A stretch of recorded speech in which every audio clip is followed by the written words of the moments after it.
ನಮಸ್ಕಾರ. ಜ್ಯೋತಿಷ್ಯದ ಅಭ್ಯಾಸದ ಪಾಠಕ್ಕೆ ಸ್ವಾಗತ. ಕಳೆದ ಬಾರಿ ಆರೋಗ್ಯಕ್ಕೆ ಸಂಬಂಧಪಟ್ಟ ವಿಚಾರವನ್ನು ನಾವು ನೋಡಿದ್ವಿ. ಇವತ್ತು ಕೆಲವಿನ ಪ್ರಶ್ನೆಗಳು related to spirituality and religion. ಇದರ ಬಗ್ಗೆ ಜ್ಯೋತಿಷ್ಯದಲ್ಲಿ ಕೇಳುವಂಥ ಪ್ರಶ್ನೆ ಏನಿದೆ ಅಂತಂಬುದು ಕೆಲವಿನ ಜನ ಕಾಮನ್ ಆಗಿ ಕೇಳಿದಂಥ ಪ್ರಶ್ನೆಗಳನ್ನು ನಾನು ಇಲ್ಲಿ ತೋರಿಸುವಂಥ ಪ್ರಯತ್ನ ಮಾಡ್ತೇನೆ. So usually spirituality and religion ಸಂಬಂಧಪಟ್ಟು ಜ್ಯೋತಿಷ್ಯರನ್ನು ಅಪ್ರೋಚ್ ಆಗೋದು ತುಂಬ ಕಡಿಮೆ. ಒಂದು ವೇಳೆ ಅಪ್ರೋಚ್ ಆದರೂ ಕೂಡ basic knowledge, spirituality and religion ಬಗ್ಗೆ ಬೇಸಿಕ್ ನಾಲೆಡ್ಜ್ ಇಲ್ಲದೆ ಕೇಳೋದ್ರಿಂದ ಜೀವನದಲ್ಲಿ ಕ್ಲಾರಿಟಿ ಬರೋದಿಲ್ಲ. ಸೊ ಸಂಕ್ಷಿಪ್ತವಾಗಿ ನೋಡಿದ್ರೆ ಜ್ಯೋತಿಷ್ಶಾಸ್ತ್ರ ಇರೋದೇ ಸ್ಪಿರಿಚುವಾಲಿಟಿ ಆ್ಯಂಡ್ ರಿಲಿಜಿಯನ್ ಬಗ್ಗೆ ಇನ್ ಡೆಪ್ತ್ ತಿಳ್ಕೊಳ್ಳೋದಕ್ಕೆ. ಇವತ್ತು ಆ ಸ್ಥಿತಿ ಇಲ್ಲ. ಇವತ್ತೆಲ್ಲ ನಮ್ಮ ಜೀವನ ಎಲ್ಲ ಕೂಡ ಟುವರ್ಡ್ಸ್ ಲೌಕಿಕ ಜೀವನದಲ್ಲಿರೋದ್ರಿಂದ ಸ್ಪಿರಿಚುವಾಲಿಟಿ ಆ್ಯಂಡ್ ರಿಲಿಜಿಯನ್ ಬಗ್ಗೆ ಹೆಚ್ಚಿನ ವಿಷಯ ತಿಳ್ಕೊಳ್ಬೇಕು ಅಂತ ನಾವು ಪ್ರಯತ್ನ ಮಾಡೋದಿಲ್ಲ. ಯಾಕೆಂದರೆ ಆ ಥರ ಸಿಚುವೇಶನ್ ನಮ್ಮ ಇದರಲ್ಲಿ ಇಲ್ಲ. ಆದರೂ ತಿಳ್ಕೊಳ್ಳುವಂಥ ಪ್ರಯತ್ನ ಮಾಡಲಿಕ್ಕೆ astrology is A main tool. ಹಿಂದೆ ಹೇಳ್ತಾರಲ್ವ, ವರಾಹಮಿರಾಚಾರ್ಯರು ಹೇಳ್ತಾರೆ ಒಂದು ಕಡೆ, ಅಪ್ರತ್ಯಕ್ಷಾಣಿ ಶಾಸ್ತ್ರಾಣಿ ವಿವಾದಸ್ತೇಷು ಕೇವಲಂ ಪ್ರತ್ಯಕ್ಷಂ ಜ್ಯೋತಿಷಂ ಶಾಸ್ತ್ರಂ ಚಂದ್ರಾರ್ಕೌ ಯತ್ರ ಸಾಕ್ಷಿಣವು ಅಂತ ಹೇಳ್ತಾರೆ. ಅಂದರೆ ಬೇರೆ ಎಲ್ಲ ಶಾಸ್ತ್ರಗಳಲ್ಲೂ ಕೂಡ ಜ್ಞಾನವನ್ನು ಕೊಟ್ಟರೆ ಜ್ಯೋತಿಷ್ಯ ವಿಜ್ಞಾನವನ್ನು ಕೊಡುತ್ತೆ. ಬೇರೆ ಶಾಸ್ತ್ರಗಳಿಂದ ನಮಗೆ ಕೆಲವಿನ ಕಡೆ ಕಾಂಟ್ರಡಿಕ್ಟರಿ ಆಗ್ಬೋದು, ವಿವಾದಗಳಾಗ್ಬೋದು, ಸರಿಯಾಗಿ ಅರ್ಥ ಆಗದೇ ಇರ್ಬೋದು. ಆದರೆ ಜ್ಯೋತಿಷ್ಯದಲ್ಲಿ ಪ್ರತ್ಯಕ್ಷ ಶಾಸ್ತ್ರ ಆದ್ದರಿಂದ ಇದರಲ್ಲಿ ಯಾವ ಕಾಲಕ್ಕೂ ಸಂಶಯ ಬರಲಿಕ್ಕಿಲ್ಲ. ಇನ್ನೊಂದು ವಿಜ್ಞಾನ ಅಂತಂದ್ರೆ ಏನು? ತಲಸ್ಪರ್ಶವಾದ ಜ್ಞಾನ, ಎಕ್ಸ್ಕ್ಲೂಸಿವ್ ನಾಲೆಡ್ಜ್. ಸೊ ಯಾವುದೇ ಒಂದು ವಿಚಾರದ ಮೇಲೆ ಡೀಪಾಗಿ ಇನ್ಡೆಪ್ತಾಗಿ ಅನುಭವಪೂರ್ವಕವಾಗಿ ಒಂದು ಜ್ಞಾನವನ್ನು ಕೊಡೋದೇ ಜ್ಯೋತಿಷ್ಯ. ಹಾಗಾಗಿ ಇಲ್ಲಿ ಕಾಂಟ್ರವರ್ಸಿಗೆ ಹಾದಿ ಇಲ್ಲ. ಆದರೆ ನಾವು ಆ ಆ್ಯಂಗಲಲ್ಲಿ ನೋಡಬೇಕಷ್ಟೆ. ಸೊ ಇಲ್ಲಿ ಇವತ್ತಿನ ದಿನ ಈ ಸ್ಪಿರಿಚುವಾಲಿಟಿ ಆ್ಯಂಡ್ ರಿಲಿಜಿಯನ್ ಬಗ್ಗೆ ತಿಳ್ಕೊಳ್ಳೋಣ. ಸೊ ರಿಲಿಜಿಯನ್ ಅಂತಂಬೋದು ನಮಗೆ ಗೊತ್ತಿದೆ. ನಾವು ಸಣ್ಣತಂದಾಗಿಂದ ತಂದೆ ತಾಯಿಗಳ ಹತ್ರ ನಾವು ಬೆಳೆದಂಥ ವಾತಾವರಣ, ಬೆಳೆದಂಥ ಫ್ಯಾಮಿಲಿ, ಬೆಳೆದಂಥ ಸಮಾಜ, ಜಿಯೋಗ್ರಫಿಕಲ್ ಕಂಡೀಷನ್ಸ್, ಇದರ ಮೇಲೆ ನಾವು ಒಂದು ಬೌಂಡ್ರಿ ಇಟ್ಕೊಳ್ತೇವೆ. ಅದನ್ನೇ ನಾವು ರಿಲಿಜಿಯನ್ ಅಂತೇವೆ. ಸೊ ನಾನು ಬ್ರಾಹ್ಮಣ, ಸಾಮಾಜಿಕವಾಗಿ ನಾನೊಬ್ಬ ಹಿಂದೂ, ಈ ಥರ ನಾವು ಇಟ್ಕೊಳ್ತೀವಲ್ಲ, ಇದನ್ನು ರಿಲಿಜಿಯನ್ ಅಂತೇವೆ. ಸ್ಪಿರಿಚುವಾಲಿಟಿ ಅಂತಂದರೆ ಏನಂತಂದರೆ ಆಧ್ಯಾತ್ಮಿಕ ಜೀವನ. ಮನಸ್ಸು ನೆಮ್ಮದಿಯಾಗಿರಬೇಕಾದ್ರೆ ಏನು ಬೇಕು, ಮನಸ್ಸು ಹೇಗೆ ಕೆಲಸ ಮಾಡುತ್ತೆ, ಅಧ್ಯಾತ್ಮ ವಿಜ್ಞಾನ ಅಂತಂದರೆ ಇದೆ. ಮನಸ್ಸಿನ ಬಗ್ಗೆ ಸ್ಟಡಿ ಮಾಡೋದು. ನಮ್ಮ ಭಗವದ್ಗೀತೆಯಲ್ಲಿ ಒಂದು ಕಡೆ ಬರುತ್ತೆ, ಅಧಿಭೂತ ವಿಜ್ಞಾನ, ಅಧ್ಯಾತ್ಮ ವಿಜ್ಞಾನ, ಅಧಿದೈವ ವಿಜ್ಞಾನ, ಬ್ರಹ್ಮ ವಿಜ್ಞಾನ, ಕರ್ಮ ವಿಜ್ಞಾನ, ಈ ಥರ ಬರುತ್ತೆ. ಅಧಿಭೂತ ವಿಜ್ಞಾನ ಅಂತಂದರೆ ಕಣ್ಣಿಗೆ ಕಾಣಿಸುವಂಥ ವಿಚಾರಗಳ ಬಗ್ಗೆ ಸ್ಟಡಿ ಮಾಡೋದನ್ನು ಅಧಿಭೂತ ವಿಜ್ಞಾನ ಅಂತ ಕರಿತೇವೆ. ಸೊ ನಮ್ಮ ಶರೀರದಲ್ಲಿ ಕಣ್ಣಿಗೆ ಕಾಣಲ್ಲ ಇರುವಂಥ ಸ್ಟಡಿ ಮಾಡೋದು. ಮನಸ್ಸು ನಮಗೆ ಕಣ್ಣಿಗೆ ಕಾಣಲ್ಲ, ಬುದ್ಧಿ ಫಂಕ್ಷನಿಂಗ್ ಬುದ್ಧಿ ನಮಗೆ ಕಾಣಲ್ಲ, ಸೌಲ್ ಜೀವ ನಮಗೆ ಕಣ್ಣಿಗೆ ಕಾಣಲ್ಲ. ಅವುಗಳ ಬಗ್ಗೆ ಎಕ್ಸ್ಪೀರಿಯನ್ಸ್ ಆಗಬೇಕಾದ್ರೆ ಅದನ್ನು ಅಧ್ಯಾತ್ಮ ವಿಜ್ಞಾನ ಅಂತ ಕರಿತೇವೆ. ಸೊ ಅದನ್ನು ಸ್ಪಿರಿಚುವಾಲಿಟಿ ಅಂತ ಕರಿತೇವೆ. ಸೊ ಇದು ಸ್ಪಿರಿಚುವಲ್ ಇನ್ಕ್ಲಿನೇಷನ್ ಹೋಗುವ ಸಮಯದಲ್ಲಿ ನಮಗೆ ಕ್ಲಾರಿಟಿ ಕೊಡುವ ಅಂತ ಬೇಕಾದ ಸಬ್ಜೆಕ್ಟ್. ಈಗ ನಾವು ಕೆಲವಿನ ಫಿಲಾಸಫಿಗೆ ಹೋಗ್ತೇವೆ, ದ್ವೈತ, ಅದ್ವೈತ, ವಿಶಿಷ್ಟಾದ್ವೈತ, ಈ ಥರ ಸಾಧನಾ ಮಾರ್ಗದಲ್ಲಿ ತಿಳ್ಕೊಳ್ಬೇಕು ಅಂತ ಕೆಲವಿನ ಜನ ಇರ್ತಾರಲ್ವ, ಅವರಿಗೆ ಹೆಲ್ಪ್ ಆಗುವಂಥ ಸಬ್ಜೆಕ್ಟು. ಅಂದರೆ ಆ ಲೈನಲ್ಲಿ ಹೋದ್ರೇ ಹೆಲ್ಪ್ ಆಗುತ್ತೆ. ಜನರಲ್ ಕ್ವಶನ್ಸಿಗೆ ಕ್ಲಾರಿಟಿ ಜಾಸ್ತಿ ಸಿಗಲ್ಲ. ನಾವು ಅಂಟಿಲ್ ಆ ಲೈನಿಗೆ ಹೋದ್ರೇ ಗೊತ್ತಾಗ. ಈಗ ನಾನು ಎಜುಕೇಷನ್ ನಾನು ಹೇಗೆ ಓದ್ತೀನಿ ಅಂತಂಬೋದು, ಆಲ್ರೆಡಿ ಎಜುಕೇಷನ್ ಲೈನಲ್ಲಿ ಹೋಗ್ತಾ ಜ್ಯೋತಿಷ್ಯರನ್ನು ಕೇಳಿದ್ರೆ ಅವಾಗ ನಮಗೊಂದು ಕ್ಲಾರಿಟಿ ಸಿಗುತ್ತೆ. ಉದ್ಯೋಗವೂ ಅಷ್ಟೇ, ಉದ್ಯೋಗ ಪ್ರಯತ್ನ ಮಾಡ್ತಾ ಇದ್ದಾಗ ಉದ್ಯೋಗದ ಬಗ್ಗೆ ಕೇಳ್ತೇವೆ, ಮದುವೆ ವಿವಾಹ ಆದಮೇಲೆ ಸಂತಾನದ ಬಗ್ಗೆ ಕೇಳ್ತೇವೆ. ನಾವು ಸಣ್ಣತನದಲ್ಲೇ ಎಲ್ಲ ಕೇಳಿದೀವಿ ಅಂದ್ಕೊಳ್ಳಿ, ನಾವು ಅದನ್ನು ಅಪ್ರೋಚ್ ಆಗದಿದ್ರು ಕೂಡ ಕೇಳಿದ್ರೆ ನಮಗೊಂದು ಕ್ಲಾರಿಟಿ ಸಿಗಲ್ಲ. ಅವ್ರೇನೋ ಹೇಳ್ತಾರೆ, ಹೀಗಿರುತ್ತೆ ಹಾಗಿರುತ್ತೆ ಅಂತ, ಆದರೆ ನಮ್ಮ ಅನುಭವಕ್ಕೆ ಬರೋದಿಲ್ಲ. ಸ್ಪಿರಿಚುವಾಲಿಟಿಯಲ್ಲಿ ಕೂಡ ನಾವು ಆ ಪಾತಲ್ಲಿ ಇದ್ರೇನೆ, ಆ ಮಾರ್ಗದಲ್ಲಿ ಹೋಗ್ತಾ ಇದ್ದಾಗ ನಮಗೆ ಈ ಪ್ರಶ್ನೆಗಳನ್ನು ಜ್ಯೋತಿಷ್ಯನನ್ನು ಕೇಳೋದ್ರಲ್ಲಿ, ಅವ್ರು ಹೇಳೋದ್ರಲ್ಲಿ ನಮಗೆ ಕ್ಲಾರಿಟಿ ಸಿಗುತ್ತೆ. ಇಷ್ಟನ್ನು ನಾವು ಹೇಳ್ಬೋದು. ಈ ಸ್ಪಿರಿಚುವಾಲಿಟಿ ಅಂತಂಬೋದಕ್ಕೆ ನಾವು ಜಾತಕದಲ್ಲಿ ಯಾವ ಮನೆ ನೋಡ್ತೇವೆ? 5th house and 9th house. ಲಗ್ನ ಕೂಡ ವೆರಿ ಇಂಪಾರ್ಟೆಂಟ್. ಪ್ರಯತ್ನ ಮಾಡೋದು ಜೀವನೇ ಆದ ಕಾರಣ ತ್ರಿಕೋಣ ಸ್ಥಾನಗಳನ್ನು ಮೇನ್ ಇಂಪಾರ್ಟೆಂಟ್ ನೋಡ್ತೇವೆ. ಸ್ಪಿರಿಚುವಾಲಿಟಿಗೆ ಏನು ಬೇಕಂದರೆ, ಒಂದು ಭಕ್ತಿ ಬೇಕು. ಭಕ್ತಿ ಒಂದೇ ಇದ್ದರೆ ಸಾಲದು, ಜ್ಞಾನ ಕೊಡಬೇಕು. ಜ್ಞಾನ ಅಂತಂದರೆ 5ನೇ ಮನೆ, ಭಕ್ತಿ ಅಂತಂದರೆ 9ನೇ ಮನೆ. ಸೊ ಈ ಜ್ಞಾನ ಭಕ್ತಿ ಜೀವನಗಿರ್ಬೇಕಲ್ವ, ಜೀವನೇ ಅದನ್ನು ಅಡಾಪ್ಟ್ ಮಾಡಿಕೊಳ್ಳೋದು, ಪ್ರಯತ್ನ ಮಾಡೋದು. ಯಾಕಂದ್ರೆ ಲಗ್ನ. ಸೊ ತ್ರಿಕೋಣ ಸ್ಥಾನಗಳು ನಮಗೆ ಸ್ಪಿರಿಚುವಾಲಿಟಿ ಬಗ್ಗೆ ಕೇಳುವಂಥ ಪ್ರಶ್ನೆಗಳಿಗೆಲ್ಲ ಕೂಡ ಕ್ಲಾರಿಟಿ ಕೊಡುತ್ತೆ. ಸೊ ನಾವು ಜನರಲ್ನ ಕೇಳೋ ಪ್ರಶ್ನೆಗಳಿಂದ ಶುರು ಮಾಡೋಣ. ಅದರ ಮೇಲೆ ಎಕ್ಸ್ಟ್ರೀಮಾಗಿ ಯಾರಿಗೆ ಏನು ಪ್ರಶ್ನೆಗಳಿದ್ದರೆ ಅದನ್ನು ಹೇಗೆ ನೋಡಬೇಕು ಅಂತಂಬೋದು ನಾವು ನೋಡೋ ಪ್ರಯತ್ನವನ್ನು ಮಾಡೋಣ. ಸೊ ಮೊದಲನೇ ಪ್ರಶ್ನೆ, is there a particular spiritual path or religion that is beneficial for me?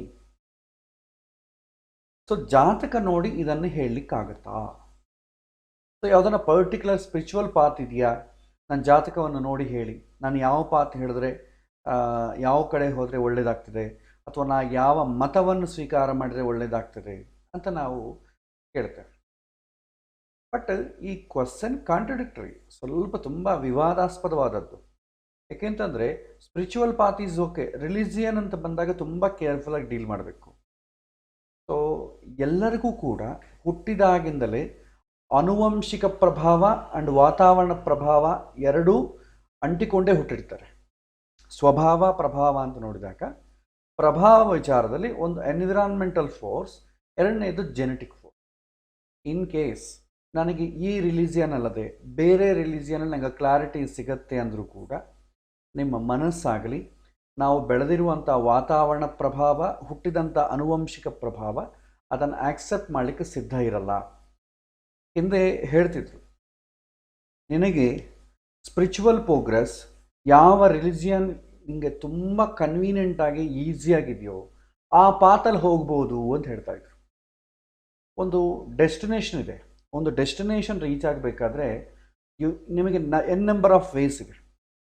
ಈಗ ಬೆಂಗಳೂರಿನಿಂದ ಹೈದರಾಬಾದಿಗೆ ಹೋಗಬೇಕಾದ್ರೆ ಕಾರಲ್ಲಿ ಪ್ರಯಾಣ ಮಾಡಿ ಹೋಗ್ಬೋದು, ಫ್ಲೈಟಲ್ಲಿ ಹೋಗ್ಬೋದು, ಟ್ರೈನಲ್ಲಿ ಹೋಗ್ಬೋದು, ಇಲ್ಲ ಸರ್ಕಾರದ ಬಸ್ಸಲ್ಲಿ ಹೋಗ್ಬೋದು, ಪ್ರೈವೇಟ್ ಬಸ್ಸಲ್ಲಿ ಹೋಗ್ಬೋದು, ಇಲ್ಲ ಕೆಲವೊಂದು ಜನ ನಾನು ಪಾದಯಾತ್ರೆ ಮೇಲೆ ಹೋಗ್ತೇನೆ, ನನಗೇನು ಅಷ್ಟು ದುಡ್ಡೂ ಇಲ್ಲ, ನನಗೇನು ಬೇಗ ಸೇರಿಸ್ಕೊಳ್ಳೋ ಅವಶ್ಯಕತೆಯೂ ಇಲ್ಲ, ನಡ್ಕೊಂಡು ಹೋಗೋರು ಇದ್ದಾರೆ. ಬೇಸ್ಡ್ ಆನ್ ದೇರ್ ಕಂಡೀಷನ್ಸ್, ಅವರಿಗಿರುವಂಥ ಸ್ಥಿತಿ ಹಿಡಿದು ಯಾವುದೋ ಒಂದು ತೊಗೊಳ್ತಾರೆ. ಫ್ಲೈಟಲ್ಲಿ ಹೊಡೆದ್ರೆ ನೀವು ತುಂಬ ಬೇಗ ಸೇರಿಕೊಡ್ತಾರೆ, but it consumes lot of money. Train ಪರವಾಗಿಲ್ಲ, ಕಂಪ್ಯಾರಿಟಿವ್ಲಿ ಕೊಂದು ಚೀಪ್, ಅದರಲ್ಲೂ ಕ್ಲಾಸಸ್ ನೋಡಿದ್ರೆ ಸ್ವಲ್ಪ ಜಾಸ್ತಿ ಆಗ್ತದೆ.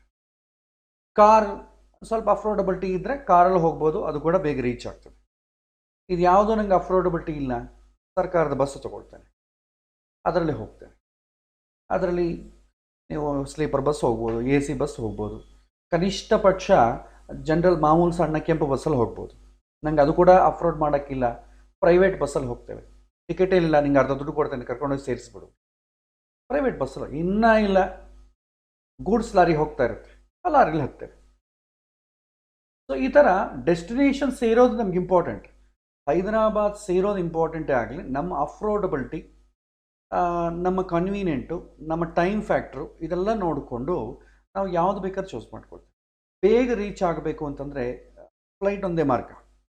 ನಾನು ಇನ್ನೊಂದು 1 ಅವರಲ್ಲಿ ಸೇರಿಕೊಡ್ಬೇಕು, ನಮಗೆ ಟೈಮ್ ಈಸ್ ವೆರಿ ಇಂಪಾರ್ಟೆಂಟ್, ದುಡ್ಡು ಇಂಪಾರ್ಟೆಂಟ್ ಅಲ್ಲ ಅಂತಂದಾಗ ನಾವು ಫ್ಲೈಟ್ ಪ್ರಿಫರ್ ಮಾಡ್ತೀವಿ. ಇಲ್ಲ ನನಗೆ ದುಡ್ಡು ಇಂಪಾರ್ಟೆಂಟು, ಟೈಮ್ ಇಂಪಾರ್ಟೆಂಟ್ ಅಲ್ಲ, ನಾನು ಅಷ್ಟು ಬೇಗ ಹೋಗಿ ಏನು ಮಾಡೋ ಕೆಲಸ ಇಲ್ಲ ಅಂದರೆ ಬಸ್ ಕ್ಯಾಚ್ ಮಾಡಿ, ಅವರ್ ಕನ್ವೀನಿಯೆಂಟ್. ಇಲ್ಲ ನಾವು ಫ್ಲೈಟಲ್ಲೇ ಹೋಗಬೇಕು, ನಾವೇನು, ನಮ್ಮ ವಂಶ ಏನು, ನಾನು ಬಸ್ಸಲ್ಲಿ ಹೋದರೆ ಹೇಗೆ, ಈ ಥರ ಯಾರೂ ಆಲೋಚನೆ ಮಾಡಲ್ಲ, ನಮ್ಮ ಕನ್ವೀನಿಯೆಂಟ್ ಪ್ರಕಾರ ಹೋಗ್ತೇವೆ. ಹಿಂದಿನವರು ಅದೇ ಥರ ಮಾಡ್ತಿದ್ರು. ಅವರ ಮೈಂಡ್ ಕೆಪಾಸಿಟಿ, ಅಫೋರ್ಡಬಿಲಿಟಿ, ಸಮಾಜದಲ್ಲಿರುವಂಥ ಅನುಕೂಲತೆ ಇದೆಲ್ಲ ಹಿಡಿದು ಅವ್ರಿಗೆ ಯಾವುದು ಕನ್ವೀನಿಯೆಂಟ್ ಆಗಿತ್ತೋ ಆ ಥರದ ರಿಲಿಜಿಯನ್ನನ್ನಾಗಲಿ ಆ ಥರ ಗುರುಗಳನ್ನೆಲ್ಲಾಗಲಿ ಆಶ್ರಯ ಮಾಡ್ತಿದ್ವಿ. ಗುರುಗಳಿಂದನೇ ನಾವು ಅವರ ಪರಂಪರೆಯಿಂದನೇ ಒಂದು ರಿಲಿಜಿಯನ್ ಅಂತ ಅಂಬೋದು ಹುಟ್ಟಿಕೊಂಡು ಬಂತು. ಹಿಂದೂ ಅಂತಂಬೋದು ಯಾವಾಗ ಬಂದಿದೆ? ಬ್ರಿಟಿಷರಿಗೆ ಮುಂಚೆ ಪರ್ಷಿಯನ್ಸು ಅವರೆಲ್ಲ ಬಂದು ಇವ್ರು ಯಾರು ಇವರು ಅಂತಂದರೆ ಇವರೆಲ್ಲ ಸಿಂಧೂ ಪರಿವಾಹದಲ್ಲಿರೋದ್ರಿಂದ ಇವರು ಸಿಂಧುಗಳು ಅಂತ ಕರೆದ್ರು, ಅದು ಹಿಂದೂಗಳಾಯಿತು. ಅಷ್ಟೇ ಆಗಲಿ, ಸನಾತನ ಧರ್ಮೀಯರು ಅಂತ ಹಿಂದೆ ಹೆಸರು. ಸನಾತನ ಅಂದರೆ ಯಾವ ಹಿಂದಿನಿಂದ ಇದ್ದವರು, ಒಂದೇ ಧರ್ಮವನ್ನು ಫಾಲೋ ಆಗೋರು ಅಂತ ಅರ್ಥ. ಪ್ರತ್ಯೇಕವಾಗಿ ಮತ ಇಲ್ಲ. ಆದರೆ ಇವತ್ತಿನ ದಿನ ಏನಾಗಿದೆ ಅಂದರೆ, ನಾನು ಯಾವ ವಾತಾವರಣದಲ್ಲಿದ್ದೇನೋ, ಯಾವ ಸಮಾಜದಲ್ಲಿದ್ದೇನೋ ಅದನ್ನೇ ಹಿಡ್ಕೊಳ್ಳೋದು ಬಿಟ್ಟರೆ ನನಗೆ ಬೇರೆ ಆಪ್ಷನ್ ಇಲ್ಲ. ಬೇರೆ ತೊಗೊಂಡ್ರೆ ಅಂದ್ಕೊಳ್ಳಿ, ನೀವು ಔಟ್ಕಾಸ್ಟ್ ಆಗ್ತೀರಿ. ಹಿಂದೂಗಳನ್ನೇ ತೊಗೊಳ್ಳಿ, ಬೇರೆ ಜನನ ಬಿಟ್ಬಿಡೋಣ. ಹಿಂದೂಗಳಲ್ಲೇ ತೊಗೊಂಡ್ರೆ ಹಿಂದೂಗಳಲ್ಲಿ ಅದರಲ್ಲಿ ಎಸ್ಪೆಷಲಿ ಬ್ರಾಹ್ಮಣರನ್ನು ತೊಗೊಳ್ಳಿ. ದ್ವೈತ, ಅದ್ವೈತ, ವಿಶಿಷ್ಟಾದ್ವೈತ. ದ್ವೈತ ಮತದವರು ಅದ್ವೈತವನ್ನು ಹಿಡ್ಕೊಂಡ್ರೆ ಅವರು ಹೊರಗಾಗ್ಬಿಡ್ತಾರೆ, ದ್ವೈತದವರು ಹೊರಗಾಗ್ಬಿಡ್ತಾರೆ. ಅದ್ವೈತದವ್ರನ್ನ ದ್ವೈತವನ್ನು ಆಶ್ರಯ ಮಾಡಿದ್ರೆ ಅವ್ರು ಹೊರಗಾಗ್ಬಿಡ್ತಾರೆ. ಏನಿಲ್ಲ, ನೀನು ನಮ್ಮ ಇದಕ್ಕೆ ದ್ರೋಹ ಮಾಡ್ತಾ ಇದ್ದೀವಿ, ನಮ್ಮ ಗುರುಗಳಿಗೆ ದ್ರೋಹ ಮಾಡ್ತಾ ಇದ್ದೀವಿ, ಹೊರಗಾಗ್ಬಿಡ್ತಾರೆ. ಸೊ ಬ್ರಾಡ್ ಥಿಂಕ್ ಮಾಡಿದ್ರೆ ಏನಂತಂದರೆ, ಹಿಂದಿನ ಶಾಸ್ತ್ರಕಾರ ಹೇಳ್ತಾರೆ, ನಿನಗೆ ಯಾವ ಸ್ಪಿರಿಚುವಲ್ ಪಾತ್ ಕಂಟೆಂಟ್ಮೆಂಟ್ ಕೊಡ್ತಾ ಇದೆ, ನಿನಗೆ ಸಂತೋಷವನ್ನು ಕೊಡ್ತಾ ಇದೆ, ಅದನ್ನು ನೀನು ಆಶ್ರಯಿಸ್ಕೊಂಡು ಹೋಗ್ಬೋದು ಅಂತ ಹೇಳ್ತಿದ್ರು. ನಿನಗೆ ಯಾವ ಗುರುಗಳು ಅವ್ರನ್ನೇ ಇಟ್ಕೊಳ್ಬೇಕು ಹೆಮ್ಮೆ ಅದೆಲ್ಲ ಏನಿಲ್ಲ. ಸೊ ನಿನಗೆ ಯಾವ ಸಿದ್ಧಾಂತವನ್ನು ಹಿಡ್ಕೊಂಡ್ರೆ ನಿನಗೆ ಕಂಟೆಂಟ್ಮೆಂಟ್ ಆಗ್ತಾ ಇದೆ, ಸ್ಪಿರಿಚುವಲ್ ಪ್ರೋಗ್ರೆಸ್ ಆಗ್ತಾ ಇದೆ, I am feeling very happy ಅಂದಾಗ ಆ ಸಿದ್ಧಾಂತ ನಿನಗೆ ಅನುಕೂಲ ಆಗ್ತದೆ, ನೀ ಅದನ್ನು ಹಿಡ್ಕೊಂಡು ಹೋಗ್ಬೋದು. ಯಾವ ಸಿದ್ಧಾಂತ ನಮ್ಮದೇ ಆದಂಥ ಸಿದ್ಧಾಂತ ಆಗಲಿ, ಆ ಸಿದ್ಧಾಂತದಲ್ಲೇ ನಾವು ಹುಟ್ಟಿದ್ದೋಗಲಿ, ವಾತಾವರಣ ಆನುವಂಶಿಕ ಪ್ರಭಾವ ಇರಲಿ, ಆ ಸಿದ್ಧಾಂತ ನಿಮಗೆ ಒಂದು ನೆಮ್ಮದಿ ಸಂತೋಷವನ್ನು ಕೊಡದೇ ಇದ್ದರೆ ಅದನ್ನು ಹಿಡ್ಕೊಳ್ಳೋ ವಿಚಾರದಲ್ಲಿ ಅವಶ್ಯಕತೆ ಇಲ್ಲ ಅಂತ ಹೇಳುತ್ತೆ. ಹಿಂದೆ ಗುರುಗಳು ಕೂಡ ಇದೇ ಥರ ಇರ್ತಿದ್ರು.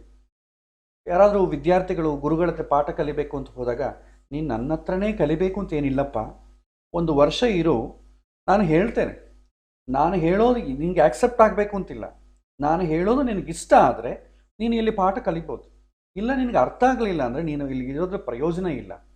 ಸೊ ಹಾಗಾಗಿ ನೀವು ಬೇರೆ ಗುರುಗಳನ್ನ ಆಶ್ರಯ ಮಾಡ್ಕೊಂಡು ಹೋಗ್ಬೋದು. ಆ ಥರ ಒಂದು ಚಾಯ್ಸ್ ಗುರುಗಳು ಕೊಡ್ತಿದ್ರು. ಈಗ ಏನಿಲ್ಲ, ನೀನು ಇದನ್ನು ನಂಬಲೇಬೇಕು, ನನ್ನನ್ನು ಬಿಟ್ಟು ನೀ ಬೇರೆ ಹೋಗೋಂಗಿಲ್ಲ. ಈ ಥರ ಸ್ಥಿತಿಗೆ ನಾವು ಬಂದಿದ್ದೇವೆ. ಸೊ ಸ್ಪಿರಿಚುವಾಲಿಟಿ ಅಂತಂಬೋದು ಸ್ಪಿರಿಚುವಲ್ ಯಾವುದೋ, ರಿಲಿಜಿಯನ್ ಎರಡೂ ಕಂಬೈನ್ ಆಗಿಬಿಟ್ಟಿದೆ ಈಗ. Religion is spirituality, spirituality is religion. So religion ಅಂತಂದರೆ ಒಂದು ಚೌಕಟ್ಟಿನಲ್ಲೇ ಇರೋದು. ಒಂದು ಗ್ಲಾಸ್ ಕೇಸಲ್ಲಿ ಒಂದು ಅಕ್ವೇರಿಯಂ ಇರುತ್ತೆ, ಅದರಲ್ಲೊಂದು ಮೀನು ಓಡಾಡ್ತಾ ಇರುತ್ತೆ, ಅದೇ ಗ್ಲಾಸ್ ಕೇಸ್ ಒಳಗೆ ಓಡಾಡ್ತಾ ಇರುತ್ತೆ. That is religion. ನದಿಯಲ್ಲಿ ನೀರಿರ್ತದೆ, ಮೀನಿರ್ತದೆ, ಅದಕ್ಕೆ ವ್ಯಾಸ್ಟ್, ಅದಕ್ಕೆ ಬೌಂಡ್ರೀಸ್ ಇಲ್ಲ, ಎಲ್ಲಿ ಬೇಕಾದ್ರೂ ಹೋಗ್ತದೆ, ಫ್ರೀಡಮ್ ಆಗಿರ್ತದೆ. That is spirituality. ಇಲ್ಲಿ ರಿಲಿಜಿಯನ್ನ ಫಾಲೋ ಆಗಬೇಕಾದ್ರೆ ನೀವು 4 ಜನ ಸಮಾಜದ ಜೊತೆ ಹೋಗಬೇಕಾಗತ್ತೆ. ಸ್ಪಿರಿಚುವಾಲಿಟಿಯಲ್ಲಿ ಹೋಗಬೇಕಾದ್ರೆ ನೀವು ಯಾರನ್ನು ನೀವು ಸ್ಪಿರಿಚುವಲ್ ಆಗಿ ಇದ್ದೀರಿ ಅಂತ ಯಾರಿಗೂ ತಿಳಿಸೋ ಅವಶ್ಯಕತೆ ಇಲ್ಲ. ನಿಮ್ಮ ಸಾಧನೆ ನಿಮ್ಮದು. ನಿಮ್ಮ ಮನಸ್ಸಲ್ಲಿ ಸಾಧನೆ ಮಾಡ್ತಾ ಇದ್ದಾಗ ನೀವು ಯಾವುದು ಪಾತನ್ನು ಹಿಡ್ಕೊಂಡಿದ್ರು ಇನ್ನೊಬ್ಬರಿಗೆ ಎಕ್ಸ್ಪ್ಲೈನ್ ಮಾಡೋ ಅವಶ್ಯಕತೆನೇ ಇಲ್ಲ. ಬೇಕಾದ್ರೆ ಡೌಟ್ಸ್ ಕೇಳ್ಬೋದು, ಈ ಥರ ಅನಿಸ್ತಾ ಇದೆ, ಏನು ಹೇಳ್ಬೋದು, ಡೌಟ್ಸ್ ಕೇಳ್ಬೋದು. ಆದರೆ ರಿಲಿಜಿಯನ್ಗೆ ಸಂಬಂಧಪಟ್ಟ ಸಿದ್ಧಾಂತಗಳಿದೆಯೋ ಆಗಲಿ, ಸ್ಪಿರಿಚುವಾಲಿಟಿಗಿದ್ದ ಇಲ್ಲ. ನೀವು ದ್ವೈತಕ್ಕೆ ಸಂಬಂಧಪಟ್ಟ ವಿದ್ಯಾಪೀಠಗಳಲ್ಲಿ ಸೇರಿ ಅವರು ದ್ವೈತ ಮಾತ್ರವೇ ಹೇಳ್ಕೊಡ್ತಾರೆ, ಬೇರೆದನ್ನು ಹೇಳ್ಕೊಡೋದಿಲ್ಲ, ಬೇರೆದನ್ನು ಕಂಡೆಮ್ ಮಾಡ್ತಾರೆ. ಅದು ತಪ್ಪು, ನಮ್ಮದು ಕರೆಕ್ಟ್ ಅಂತ ಹೇಳ್ಕೊಡ್ತಾರೆ. ನೀವು ಅದ್ವೈತ ಪಾಠಶಾಲೆಗೆ ಹೋಗಿ, ದ್ವೈತ ವಿಶಿಷ್ಟ ಅದ್ವೈತ ತಪ್ಪು, ನಮ್ಮದೇ ಕರೆಕ್ಟು, ಶಂಕರಾಚಾರ್ಯ ಹೇಳಿದ್ದೇ ಕರೆಕ್ಟು ಅಂತ ಹೇಳ್ಕೊಡ್ತಾರೆ. ವಿಶಿಷ್ಟಾದ್ವೈತಕ್ಕೆ ಹೊಡೆದ್ರೆ ರಾಮಾನುಜಾಚಾರ್ಯ ಹೇಳಿದ್ದೇ ಸತ್ಯ, ಉಳಿದದ್ದೆಲ್ಲ ತಪ್ಪು ಅಂತ ಹೇಳ್ಕೊಡ್ತಾರೆ. ಇದು ರಿಲಿಜಿಯನ್ ಬೇಸ್ಡ್. ರಿಲಿಜಿಯನ್ ಒಂದು ಚೌಕಟ್ಟಿನಲ್ಲಿ ಸ್ಪಿರಿಚುವಾಲಿಟಿ ಓಡಾಡ್ತಾ ಇರುತ್ತೆ. ಇದನ್ನು ಮೀರಿ ನೀವೇ ಮನೆಯಲ್ಲಿ ಓದ್ಕೊಂಡ್ರಿ ಅಂದ್ಕೊಳ್ಳಿ, ನಿಮಗೇನು ಪುಸ್ತಕಗಳು ತಂದು ಕೊಡ್ತೀರಾ, ಗುರುಗಳನ್ನು ಡೌಟ್ಸ್ ಕೇಳ್ತೀರಾ, ನೀವೇ ಓದ್ಕೊಂಡಿರಿ ಅಂದ್ಕೊಳ್ಳಿ, ಅದೆಲ್ಲ ಕೂಡ ರಿಲಿಜಿಯನ್ನಿಗೆ ಚೌಕಟ್ಟನ್ನು ಒಳಪಡಲದ ಸ್ಪಿರಿಚುವಾಲಿಟಿ. ಸೊ ಹಾಗಾಗಿ ಇದು ಸಮಾಜಕ್ಕೆ ಸೇರಿದ್ದಾದ ಕಾರಣ ಇದು ತುಂಬ ಕಾಂಟ್ರವರ್ಸ್ ಆಗ್ತದೆ. ಸೊ ಯಾವ ರಿಲಿಜಿಯನ್ ಹಿಡ್ಕೊಳ್ಬೇಕು ಇವತ್ತಿನ ಕಾಲ ತುಂಬ ಕಷ್ಟ. ಹಿಂದೆ ಚಾಯ್ಸ್ ಇತ್ತು. ಸೊ ನೀನು ಈ ರಿಲಿಜಿಯನ್ನೇ ಹಿಡ್ಕೊಳ್ಬೇಕು ಅಂತಿಲ್ಲ, ಬೇರೆ ರಿಲಿಜಿಯನ್ ಹಿಡ್ಕೊಳ್ಬೋದು. ಹಿಂದೆ ಚಾಯ್ಸ್ ಇತ್ತು, ಈಗ ಚಾಯ್ಸ್ ಇಲ್ಲ. ಒಂದು ವೇಳೆ ಆ ಥರ ಏನಾದರೂ ನೀವು ಯಾರಾದರೂ ಪಾಠ ಕೇಳಿ ನೀವು ಪ್ರಭಾವಿತರಾಗಿ ಹಿಡ್ಕೊಂಡ್ರೂ ಕೂಡ ನೀವು ತುಂಬ ಸಾಮಾಜಿಕವಾಗಿ ತುಂಬ ಪ್ರಾಬ್ಲಮ್ಸ್ ಫೇಸ್ ಮಾಡಬೇಕಾಗುತ್ತೆ. ಸಮಾಜ ನಿಮಗೆ ಅನುಕೂಲ ಮಾಡಿಕೊಡೋದಿಲ್ಲ ಅಲ್ವಲ್ಲ, ನಿಮಗೆ ತೊಂದರೆ ಕೊಡ್ಲಿಕ್ಕೆ ಶುರು ಮಾಡ್ತದೆ. ಅದರಿಂದ ಇರೋ ಸ್ಪಿರಿಚುವಾಲಿಟಿ ಕೂಡ ಹೊಟ್ಟೋಗುತ್ತೆ. ನೀವು ಎಷ್ಟೊತ್ತಿಗೂ ನೀವು ಸೆಲ್ಫ್ ಡಿಫೆನ್ಸ್ ಮಾಡ್ಕೊಳ್ತಾನೆ ಇರಬೇಕಾಗತ್ತೆ. ಹಾಗಾಗಿ ರಿಲಿಜಿಯನ್ ಅಂತ ಅಂಬೋ ವರ್ಡಲ್ಲಿ ನಮಗೆ ಚಾಯ್ಸ್ ಇಲ್ಲ. ಸೊ ಹಾಗಾಗಿ ಯಾರು ಯಾವ ರಿಲಿಜಿಯನ್ ಇರ್ತಾರೋ ಅದನ್ನೇ ಮುಂದುವರಿಸ್ಕೊಂಡು ಹೋಗ್ಬೋದು. ಬಟ್ ಸ್ಪಿರಿಚುವಲ್ ಪಾತಲ್ಲಿ ನಿಮಗೆ ಚಾಯ್ಸ್ ಇದೆ. ಅದು ಬ್ರಾಡ್ ಥಿಂಕ್ ಮಾಡಿದರೆ, ಸ್ಪಿರಿಚುವಲನ್ನು ರಿಲಿಜಿಯನನ್ನು ಮಿಕ್ಸ್ ಮಾಡದೇ ಇದ್ದರೆ ಯು ಹ್ಯಾವ್ ಚಾಯ್ಸ್. ಸ್ಪಿರಿಚುವಲ್ ಪಾತಲ್ಲಿ ನಾನು ಮನೆಗೆ ಪುಸ್ತಕ ತಂದು ಓದಿಕೊಳ್ತೇನೆ ಅಂತಂದರೆ, ನೀವು ಶಂಕರಾಚಾರ್ಯ ಪುಸ್ತಕ ತಂದು ಓದ್ಕೊಂಡು ನಿಮ್ಮನ್ನು ಯಾರು ಏನು ಮಾತಾಡೋರಿಲ್ಲ. ಸಾಮಾಜಿಕವಾಗಿ ನೀವು ಪ್ರವಚನ ಮಾಡೋ ಕಾಲಕ್ಕೆ, ಸಮಾಜದಿಂದ ಪ್ರಭಾವ ಆಗೋ ಕಾಲಕ್ಕೆ ನೀವು ಅವರ ರೂಲ್ಸನ್ನು ಫಾಲೋ ಆಗಬೇಕು. ನೀವು ಓನಾಗಿ ಮನೆಗೆ ನಾನು ಇಂಡಿಪೆಂಡೆಂಟಾಗಿ ನಾನು ಸ್ಪಿರಿಚುವಾಲಿಟಿ ಕಲಿತೀನಿ, ಇಂಡಿಪೆಂಡೆಂಟಾಗಿ ಒಬ್ಬ ಗುರುಗಳ ಹತ್ರ ಹೋಗಿ ಮಾಡ್ತೀನಿ, ಏನು ತೊಂದರೆ ಇಲ್ಲ. ನಾನು ಎಷ್ಟೋ ಸಲ ಬೇರೆ ರಿಲಿಜಿಯನ್ ಅವರು ಮುಸ್ಲಿಮ ಅಂತ ಕೂಡ ಹೋಗಿ ಇಮಾಮ್ ಹತ್ರ ಹೋಗಿ ಈ ವಿಚಾರ ನೀವು ಏನು ಹೇಳುತ್ತೆ, ದೇವರು ಏನು ಹೇಳುತ್ತೆ ಅದನ್ನು ಕೇಳಿದ ಸಂದರ್ಭಗಳು ಉಂಟು, ಅವ್ರು ಹೇಳಿದ ಸಂದರ್ಭಗಳು ಉಂಟು, ಯಾರು ಏನು ತೊಂದರೆ ಕೊಡಲಿಲ್ಲ.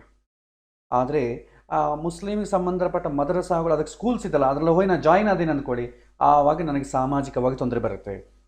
ಕ್ಲಾರಿಟಿ ತಗೊಳ್ಳೋ ವಿಚಾರದಲ್ಲಿ ಏನೂ ತೊಂದರೆ ಇಲ್ಲ, ಯಾರು ಏನು ಬೇಕಾದ್ರೆ ಕ್ಲಾರಿಟಿ ತಗೊಳ್ಬೋದು. ಸೊ ಹಾಗಾಗಿ ಯಾವ ಸ್ಪಿರಿಚುವಲ್ ಪಾತ್ ನನಗೆ ಅನುಕೂಲ ಆಗುತ್ತೆ ಅಂತಂಬೋದು ಜಾತಕವನ್ನು ನೋಡಿ ಹೇಳೋದು ಕಷ್ಟ. ಆದರೆ ಸ್ಪಿರಿಚುವಲ್ ಪಾತಿಗೆ ಅನುಕೂಲ ಆಗುತ್ತಾ ಇಲ್ಲ, ಅದರಲ್ಲಿ ಪ್ರೋಗ್ರೆಸ್ ಇರುತ್ತಾ ಇಲ್ಲ ಅಂತಂಬೋದು ಜಾತಕದಲ್ಲಿ 159 ನೋಡಿ ಹೇಳ್ಬೋದು.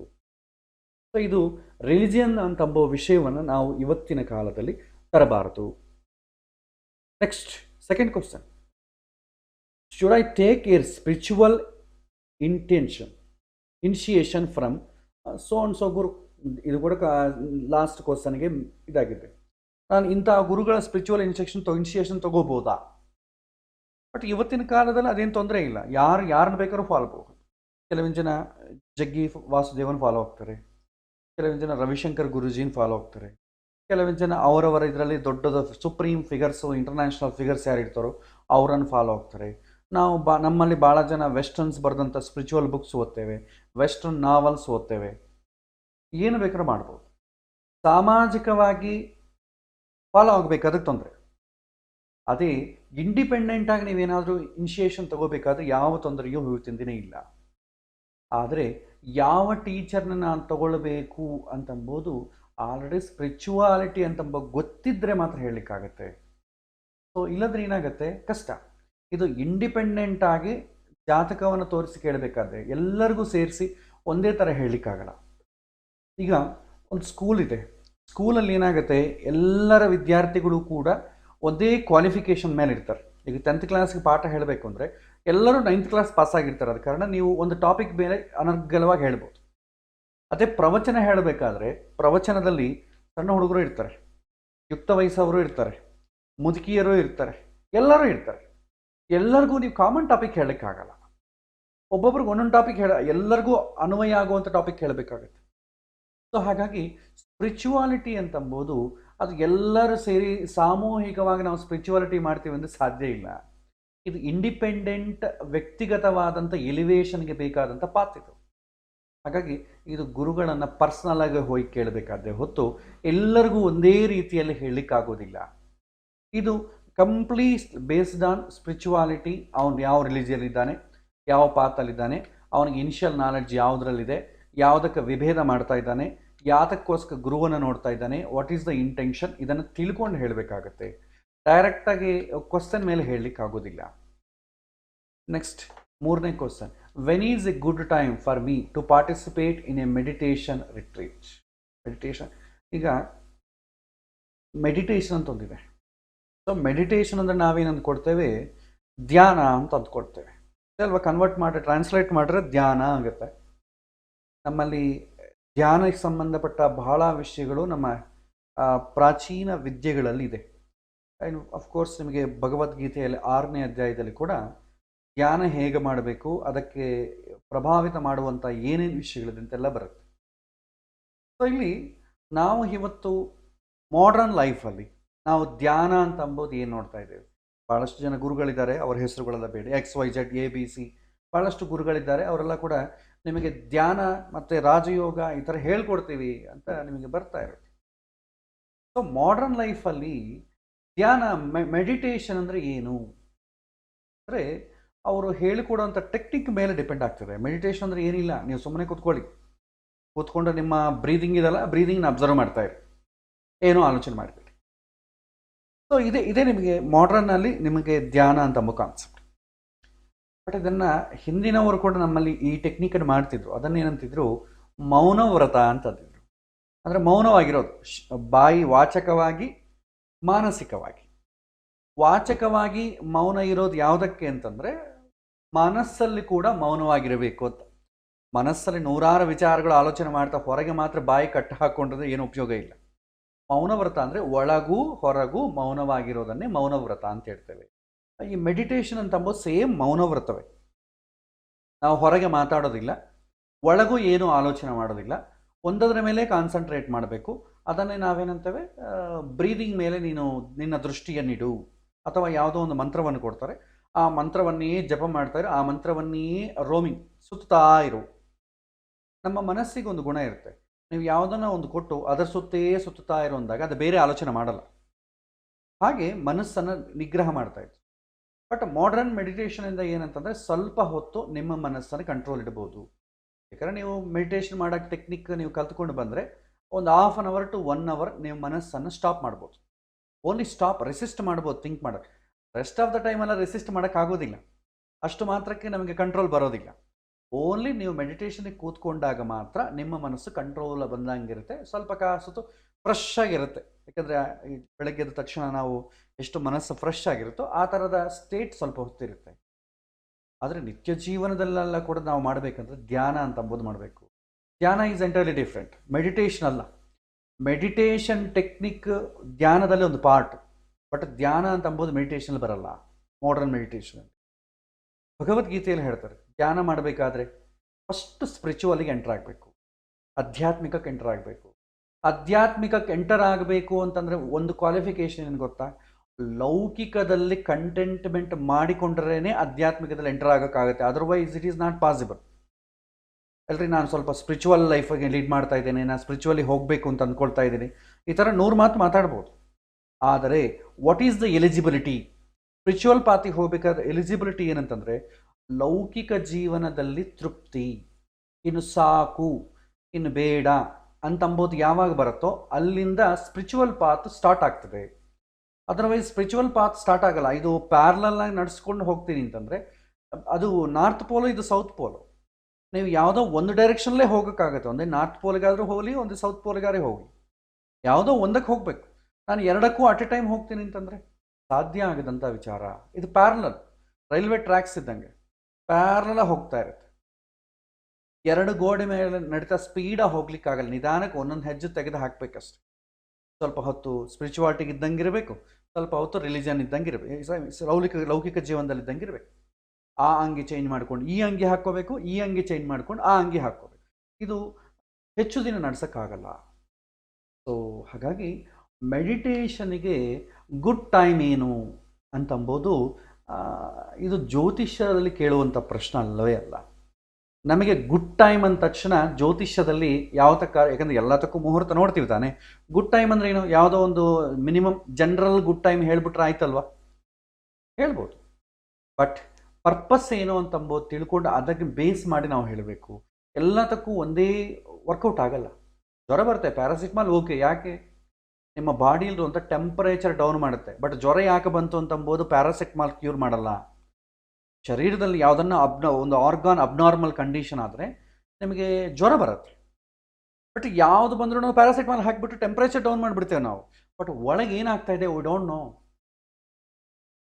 ಯಾಕೆ ಬಂದಿದೆ, ಯಾಕೆ ನನಗೆ ಜ್ವರ ಬಂದಿದೆ, ಏನು ಕಾರಣ, ನನ್ನ ಡೈಟಲ್ಲಾಗಲಿ ನನ್ನ ಲೈಫ್ ಸ್ಟೈಲ್ ಆಗಲಿ ಏನಾದರೂ ಮಿಸ್ಟೇಕ್ ಆಯಿತಾ, ಅದನ್ನು ತಿಳ್ಕೊಂಡ್ರೆ ನೆಕ್ಸ್ಟ್ ಟೈಮ್ ಜ್ವರ ಬರಲಾರ್ದು ನೋಡ್ಕೊಳ್ತೇವೆ. ಇದಕ್ಕೆ ಏನು ಮಾಡಬೇಕು? ಎಲ್ಲದಕ್ಕೂ ಪ್ಯಾರಾಸಿಟಮಾಲ್. ವ್ಯಾಕ್ಸಿನ್ ಹಾಕ್ಕೊಂಡು ಜ್ವರ ಬಂದ್ರೂ ಪ್ಯಾರಾಸಿಟಮಾಲ್, ಚಳಿ ಬಂದು ಜ್ವರ ಬಂದ್ರೂ ಪ್ಯಾರಾಸಿಟಮಾಲ್, ತುಂಬ ಸ್ಟ್ರೈನ್ ಆಗಿ ಜ್ವರ ಬಂದ್ರೂ ಪ್ಯಾರಾಸಿಟಮಾಲ್, ಎಲ್ಲದಕ್ಕೂ ಅದೇ ಆಗ್ತದೆ. ಅದರಿಂದ ಏನಾಗ್ತದೆ, ನಮಗೆ ಗೊತ್ತಿಲ್ಲದಂಥ ರೋಗದ ಮೇಲೆ ನಾವು ಫೈಟ್ ಮಾಡಿದಂಗೆ ಆಗ್ತದೆ. ಇದರಿಂದ ಏನಾಗುತ್ತೆ, ಸೊ ನಿಮಗಿರೋ ತೊಂದರೆ ತಾತ್ಕಾಲಿಕವಾದ ಸಮಸ್ಯೆಯಿಂದ ಹೊರಗೆ ಬರುತ್ತೆ ಅಷ್ಟೇ. ಬಟ್ ಶಾಶ್ವತವಾದಂಥ ಸಮಸ್ಯೆ ಪರಿಷ್ಕಾರ ನಿಮಗೆ ಸಿಗೋದೇ ಇಲ್ಲ. ಸೊ ಹಾಗಾಗಿ ಜನರಲ್ ಆಗಿ ಗುಡ್ ಟೈಮ್ ಅಂದ ತಕ್ಷಣ ತಿಥಿ ವಾರ ನಕ್ಷತ್ರ ಯೋಗಕರಣ ಒಳ್ಳೇದು ಕೊಡೋಣ, ಒಳ್ಳೆ ಲಗ್ನ ಕೊಡೋಣ, ಶುಭಗ್ರಹಗಳ ದೃಷ್ಟಿ ಕೊಡಬಹುದು. But what is the purpose? ಅದು ಯಾರು ಬೇಕಾದ್ರೂ ಮಾಡ್ತಾರೆ. ಸೊ ಬಟ್ ರಿಯಲಿ ಮೆಡಿಟೇಷನ್ ಅಂದರೆ ಗೊತ್ತಿದೆಯಾ? ಅದು ಪರ್ಪಸ್ ಏನು? ಈ ಒಳ್ಳೆ ಮುಹೂರ್ತ ಏನು ಮಾಡುತ್ತೆ, ಅವನು ಈ ಒಳ್ಳೆ ಮುಹೂರ್ತದಲ್ಲಿ ಅವನು ಮೆಡಿಟೇಷನ್ ಮಾಡೋದು ಶುರು ಮಾಡಿದರೆ ಪ್ರಾಬ್ಲಮ್ ಎಲ್ಲಿ ಬರುತ್ತೆ, ಪ್ರಾಬ್ಲಮ್ ಎಲ್ಲಿ ರೆಸ್ಟ್ರಿಕ್ಟ್ ಆಗುತ್ತೆ, ಅದೆಲ್ಲ ಗೊತ್ತಿರ್ಬೇಕು ತಾನೆ. ಹಾಗಾಗಿ ಮಾಡರ್ನ್ ಮೆಡಿಟೇಷನ್ ಅಂತಂದರೆ ಮೌನವ್ರತ. ಮೌನವ್ರತ ಅಂತಂದರೆ ಅದೊಂದು ಕ್ರಿಯೆ ಅಷ್ಟೇ. ಅದಕ್ಕೆ ಮತ್ತೆ ಒಳ್ಳೆ ಮುಹೂರ್ತಗಳೆಲ್ಲ ಬೇಕಾಗಿಲ್ಲ. ಊಟ ಮಾಡೋಕ್ಕೆ ಒಳ್ಳೆ ಮುಹೂರ್ತ ಬೇಕಾಗಿಲ್ಲ. ಒಳ್ಳೆ ಟೈಮ್ ನೋಡ್ಕೊಂಡು ಊಟ ಮಾಡ್ತಾರೆ. ಹಾಗಾಗಿ ಸ್ಪಿರಿಚುವಾಲಿಟಿಗೆ ಎಂಟರ್ ಆಗಬೇಕು ಸ್ಟಾರ್ಟಿಂಗ್ ಪಾಯಿಂಟ್ ಅಂತಂದಾಗ ಲೌಕಿಕ ಜೀವನದಲ್ಲಿ ಕಂಟೆಂಟ್ಮೆಂಟ್ ಆಗಬೇಕು. ವರ್ಲ್ಡ್ಲಿ ಲೈಫ್ ಮೇಲೆ ಕಂಟೆಂಟ್ಮೆಂಟ್ ಆದಾಗೆ ಸ್ಪಿರಿಚುವಲ್ ಪ್ರೋಗ್ರೆಸ್ ಆಗುತ್ತೆ. ಅದರ್ವೈಸ್ ಸ್ಪಿರಿಚುವಲ್ ಪ್ರೋಗ್ರೆಸ್ ಆಗಲ್ಲ. ನೀವು ಸ್ಪಿರಿಚುವಾಲಿಟಿಯಲ್ಲಿ ಇದ್ದೀರಿ ಅಂತ 4 ಜನ ರಿಕಗ್ನೈಸ್ ಮಾಡ್ಬೋದು ಅಷ್ಟೇ. ಬಟ್ ನಿಜವಾಗೂ ನಿಮಗೆ ನೀವು ರಿಕಗ್ನೈಸ್ ಮಾಡೋಕ್ಕಾಗಲ್ಲ ನಾವು ಸ್ಪಿರಿಚುವಲ್ ಆಗಿದ್ದೇವೆ ಅಂತ ಹೇಳಿ. ಒಂದು ಡ್ರೆಸ್ ಕೋಡ್ ಚೇಂಜ್ ಮಾಡಿ, ಮುಖದಲ್ಲಿ ಚಿಹ್ನೆಗಳು ಹಾಕಿ, ಒಂದು ಯಾವುದನ್ನ ಪುಸ್ತಕವನ್ನು ಹಿಡ್ಕೊಂಡು ಏನೋ ಒಂದು ಮಂತ್ರವನ್ನು ಹೇಳಿದ್ರೆ ಸಮಾಜ ನಮ್ಮನೆ ಇವನು ಸಾಧನೆ ಮಾಡ್ತಾ ಇದ್ದಾನೆ, ಸಿದ್ಧ ಪುರುಷ ಅಂತ ಸಮಾಜ ರಿಕಗ್ನೈಸ್ ಮಾಡುತ್ತೆ. ಬಟ್ ನಿಮ್ಮ ಓನ್ ಸೌಲ್ ರಿಕಗ್ನೈಸ್ ಮಾಡೋದಿಲ್ಲ. ನಮಗೆ ಗೊತ್ತಿರುತ್ತೆ ನಿಜವಾಗ ನಾವು ಸ್ಪಿರಿಚುವಲ್ ಇದ್ದೀವಾ ಇಲ್ಲ ಅಂತ. ಸೊ ಇಂಡಿಪೆಂಡೆಂಟಾಗಿ ಸ್ಪಿರಿಚುವಲ್ ಆಗಿರಬೇಕು ಅಂತಂದರೆ ಲೌಕಿಕ ಜೀವನದಲ್ಲಿ ಕಂಟೆಂಟ್ಮೆಂಟ್ ಆಗಬೇಕು, ಇಂದ್ರಿಯಗಳ ನಿಗ್ರಹ ಆಗಬೇಕು, ಮನಸ್ಸು ನಿಗ್ರಹ ಆಗಬೇಕು, ಆಮೇಲೆ ಅಪರೋಕ್ಷ ಜ್ಞಾನ ಅದು ಆಗಬೇಕು, ಸಿದ್ಧ ಪುರುಷರಾಗಬೇಕು. This is one journey. ಒಂದೊಂದು ಅಚೀವ್ ಮಾಡ್ಕೊತ ಹೋಗ್ತೇವೆ. ಲೌಕಿಕ ಜೀವನದಲ್ಲಿ ನಾವು ದುಡ್ಡು ಸಂಪಾದನೆ ಮಾಡಲಿಕ್ಕೆ ಹೇಗೆ ಅಚೀವ್ ಮಾಡ್ಕೊತಾ ಹೋಗ್ತೀವೋ ಅದೇ ರೀತಿ ನಾವು ಅಚೀವ್ ಮಾಡ್ಕೊಳ್ತಾ ಹೋಗ್ತೇವೆ. ಸೊ ಹಾಗಾಗಿ when is a good time for to participate meditation ಅಂತಂಬೋದು ಇದು ಟೆಕ್ನಿಕಲಿ ಅರ್ಥ ಇಲ್ಲದ ಶಬ್ದ. ಅವರಿಗೆ ಮುಹೂರ್ತದ ಮೇಲೆ ಅಷ್ಟು ನಂಬಿಕೆ ಇದ್ದರೆ ಒಂದು ಗುರುವಾರ ಮಾಡಿ, ಒಳ್ಳೆ ದಿನ ಪಂಚಾಂಗ ಜನರಲ್ ಆಗಿ ಕೊಟ್ಟು ಮಾಡ್ಬೋದು. But there is no reason in it. ಅದಕ್ಕೆ ಜ್ಯೋತಿಷ್ಯ ತುಂಬ ಬೇಕಾಗಿಲ್ಲ, ಸರ್ಚ್ ಮಾಡೋದು ಬೇಕಾಗಿಲ್ಲ. ನೆಕ್ಸ್ಟ್ ಭಾಳ ಜನ ಕೇಳುವಂಥ ಪ್ರಶ್ನೆ ಏನಂತಂದರೆ, ನಾನು ಯಾವ ದೇವರನ್ನು ಧ್ಯಾನ ಮಾಡಬೇಕು? ಜಾತಕದ ಪ್ರಕಾರ ಹೇಳಿ, ನಾವು ಯಾವ ದೇವರನ್ನು ಧ್ಯಾನ ಮಾಡಬೇಕು? ಸೊ ಇದರಲ್ಲಿ 2 ಥರ ಡೀಲ್ ಮಾಡ್ಬೋದು. ಒಂದು ಕಿಂಡರ್ ಗಾರ್ಡನ್ ಲೆವೆಲಲ್ಲಿ, ಎರಡನೇದು ಸ್ವಲ್ಪ ಅಡ್ವಾನ್ಸ್ಡ್ ಲೆವೆಲಲ್ಲಿ. ಎಕ್ಸಾಂಪಲ್ ಭಾಳ ಸಲ ಕೊಟ್ಟಿದ್ದೇನೆ ನಾನು. ಒಬ್ಬ ಸಣ್ಣ ಮಗು ಇದೆ, ಆ ಸಣ್ಣ ಮಗು ಸ್ಕೂಲಿಗೆ ಹೋಗ್ತದೆ. ಆವಾಗ ಅದಕ್ಕೆ ಪಾಪ ಕೆಲವೊಂದು ಸಬ್ಜೆಕ್ಟ್ಸ್ ಇಂಟ್ರಡ್ಯೂಸ್ ಮಾಡ್ತಾರೆ. ಆರ್ಟು, ನ್ಯಾಚುರಲ್ ಸೈನ್ಸು, ಬಯಾಲಜಿ ಈ ಥರ ಬರುತ್ತಲ್ವ. ಅವರಿಗೆ ಒಬ್ಬ ಫ್ಯೂಮನ್ ಆರ್ಗಾನು, ಕೈ ಕಾಲು ಒಳಗೆ ಏನಿರುತ್ತೆ, ಹಾರ್ಟ್ ಇರುತ್ತೆ, ಲಿವರ್ ಇರುತ್ತೆ, ಕಿಡ್ನೀಸ್ ಇರುತ್ತೆ. ಬೇಸಿಕ್ ಆರ್ಗಾನ್ಸ್ ಎಲ್ಲ ಪಾಪ ಸಣ್ಣ ಮಕ್ಕಳಿಗೆ ಹೇಳ್ಕೊಡ್ತಾರೆ. ಅದು ಓನ್ಲಿ ಬೇಸಿಕ್. ಅವ್ರಿಗೆ ಅಷ್ಟಕ್ಕೆ ಮೇಲೆ ಹೇಳಿದ್ರೆ ಅವರಿಗೆ ಅರ್ಥ ಆಗೋದಿಲ್ಲ. ಅವರನ್ನು ನೀವು ಕೇಳಿ ಹಾರ್ಟ್ ಎಲ್ಲಿದೆ ಅಂತಂದರೆ ಟೆಕ್ಸ್ಟ್ ಬುಕ್ಕಲ್ಲಿದೆ ಅಂತಲೇ ಹೇಳ್ತಾರೆ. ಅಷ್ಟಕ್ಕೆ ಮೇಲೆ ಅವ್ರಿಗೆ ಏನಿರಲ್ಲ, ಅವರಿಗೆ ಅಷ್ಟು ಆ ಲೆವೆಲಲ್ಲೇ ಹೇಳಬೇಕು. ಸ್ವಲ್ಪ ಅಡ್ವಾನ್ಸ್ಡ್ ಲೆವೆಲ್ಗೆ ಹೋದರೆ ಹಾರ್ಟ್ ಎಲ್ಲಿದೆ ಅಂತಂದಾಗ ಅವ್ರು ಹೇಳ್ಬೋದು, ಚೆಸ್ಟಲ್ಲಿ ಈ ಸಂದರ್ಭದಲ್ಲಿ ಈ ಥರ ಇರುತ್ತೆ, ಈ ಥರ ಬ್ಲಾಕೇಜು. MBBS ಓದೋನಿಗೆ ಹಾರ್ಟ್ ಹೇಳ್ಕೊಡೋದೇ ಬೇರೆ. ಈಸ್ ಅಡ್ವಾನ್ಸ್ಡ್ ಲೆವೆಲ್ ಇರ್ತಾರೆ, ಸ್ಪೆಷಲೈಸೇಷನ್ ಲೆವೆಲ್. ಇಲ್ಲಿ ಕೂಡ ಜ್ಯೋತಿಷ್ಯದಲ್ಲಿ ಕೂಡ ಕಿಂಡರ್ ಗಾರ್ಡನ್ ಲೆವೆಲಲ್ಲಿ ಈ ಪ್ರಶ್ನೆಗೆ ಉತ್ತರ ಕೊಡೋದು ಬೇರೆ, ಅಡ್ವಾನ್ಸ್ಡ್ ಲೆವೆಲಲ್ಲಿ ಉತ್ತರ ಕೊಡೋದು ಬೇರೆ. ಕಿಂಡರ್ ಗಾರ್ಡನ್ ಲೆವೆಲ್ ತೊಗೊಳ್ಳೋಣ ಅಂದರೆ ಸ್ಪಿರಿಚುವಲ್ ಪಾತಿಗೆ ಇನ್ನೂ ಎಂಟರ್ ಆಗ್ತಾ ಇಲ್ಲ, ಎಂಟರ್ ಆಗಬೇಕು ಅಂತ ಯಾವುದೋ ಅಂದುಕೊಂಡಿದ್ದಾನೆ. ಅದು ಸ್ಪಿರಿಚುವಲ್ ನಿಜವಾಗಿ ಗೊತ್ತಿದೆಯೋ ಗೊತ್ತಿಲ್ಲವೋ, that is different thing. But ಯಾವ ದೇವರನ್ನು ನಾನು ಪ್ರಾರ್ಥನೆ ಮಾಡಬೇಕು ಅಂತ ಕೇಳ್ತಾ ಇದ್ದಾನೆ. ಸಂಕ್ಷಿಪ್ತವಾಗಿ ಸಾಮಾನ್ಯವಾಗಿ ನಾವೇನು ಮಾಡ್ತೇವೆ, ನಮ್ಮನ್ನು ಜ್ಯೋತಿಷ್ಯದಲ್ಲಿ ನಮ್ಮನ್ನು ಕನ್ಸಲ್ಟ್ ಮಾಡೋ ಯಾರಾದರೂ ಕೂಡ ಅವರಿಗೆ ಸಮಾಜದ ಧರ್ಮ ಇದೆಲ್ಲ ಗೊತ್ತಿರುತ್ತೆ. ಹಾಗಾಗಿ ಅವರು ನಿಮ್ಮನ್ನು ಕೇಳೋದು ಕೂಡ ಏನಂತಂದರೆ ಅವರ ಚೌಕಟ್ಟಿನಲ್ಲೇ ಇರುವಂಥದ್ದು ಒಂದು ಉಪದೇಶ ಮಾಡಿ ಅಂತ. ಈಗ ಹಿಂದೂಗಳಿದ್ದರೆ ಅಂದ್ಕೊಳ್ಳಿ, ಹಿಂದೂಗಳು ಇದ್ದರೆ ಅವರಿಗೆ ರಾಮನ್ನ ಪೂಜೆ ಮಾಡು, ಕೃಷ್ಣನ ಪೂಜೆ ಮಾಡು, ಶಿವನ ಪೂಜೆ ಮಾಡು, ಸುಬ್ರಹ್ಮಣ್ಯ ದೇವರನ್ನ ಪೂಜೆ ಮಾಡು, ಆಂಜನೇಯನ ಪೂಜೆ ಮಾಡು ಅಂತಂದಾಗ ಎಲ್ಲಿ ನಿಮಗೆ ಕಾಂಟ್ರಡಕ್ಟರಿ ಬರಲ್ಲ. ಇವರು ಎಲ್ಲವನ್ನು ನಾವು ಪೂಜೆ ಮಾಡ್ತೇವೆ. ಒಂದೊಂದು ಹಬ್ಬಕ್ಕೆ ಶಿವರಾತ್ರಿ ಬಂದರೆ ರುದ್ರದೇವರನ್ನು ಪೂಜೆ ಮಾಡ್ತೇವೆ, ಮತ್ತು ವೈಕುಂಠ ಏಕಾದಶಿ ಬಂದರೆ ವಿಷ್ಣುವನ್ನು ಪೂಜೆ ಮಾಡ್ತೇವೆ. ಈ ಷಷ್ಠಿ ಕೃತಿಕೆ ಇಂಥ ನಕ್ಷತ್ರಗಳು ಬಂದರೆ ಸುಬ್ರಹ್ಮಣ್ಯ ದೇವರನ್ನು ಪೂಜೆ ಮಾಡ್ತೇವೆ, ಆಶ್ಲೇಷ ನಕ್ಷತ್ರ ಬಂದಾಗ. ಇಲ್ಲ ಹನುಮತ್ ಜಯಂತಿ ಇಂಥದ್ದು ಬಂದಾಗ ಹನುಮಂತನನ್ನು ಪೂಜೆ ಮಾಡ್ತೇವೆ. ಸೊ ನಮ್ಮಲ್ಲಿ ಎಲ್ಲರ ಪೂಜೆ ಆಚರಣೆ ಇರುತ್ತೆ. ಹಾಗಾಗಿ ಈ ಜನಗಳಲ್ಲಿ ಯಾವುದು ಆಯ್ಕೆ ಮಾಡ್ಕೋಬೇಕು ಅಂತ ಅವನ ಪ್ರಶ್ನೆ. ಅದಕ್ಕೆ ಆ್ಯಕ್ಚುಲಿ ಜ್ಯೋತಿಷ್ಯ ಎಂಟರ್ಟೈನ್ ಮಾಡಲ್ಲ, ಆದರೆ ಕೆಲವಿನ ಸೂತ್ರಗಳನ್ನು ಹಿಡಿದು ಹೇಳ್ತೇವೆ. ಸೊ ಬುಧಗೆ ಅಧಿದೇವತೆ ಮಹಾವಿಷ್ಣು. ಬುಧಗೆ ಸಂಬಂಧಪಟ್ಟದ್ದು 9th ಹೌಸಿಗೆ ಏನಾದರೂ ಇನ್ಕ್ಲಿನೇಷನ್ ಇತ್ತು ಅಂದ್ಕೊಳ್ಳಿ, 9th ಹೌಸ್ಗೆ ಬುಧಗೆ ಏನಾದರೂ ರಿಲೇಷನ್ಶಿಪ್ ಇತ್ತು ಅಂದ್ಕೊಳ್ಳಿ, ಆಯ್ತಪ್ಪ, ನಿನ್ನ ಮನಸ್ಸು ಯಾವಾಗೂ ಕೂಡ ವಿಷ್ಣುವನ್ನು ಬೇಗ ಹಿಡ್ಕೊಳ್ಳುತ್ತೆ, ಹಾಗಾಗಿ ವಿಷ್ಣುವನ್ನು ಆರಾಧನೆ ಮಾಡು. ಇಲ್ಲ ಸೂರ್ಯ ಆಗಲಿ ಗುರು ಆಗಲಿ ಇದ್ದನ್ಕೊಳ್ಳಿ, ನೀನು ಶಿವನ ಆರಾಧನೆ ಮಾಡು ಅಂತ ಹೇಳ್ತೇವೆ.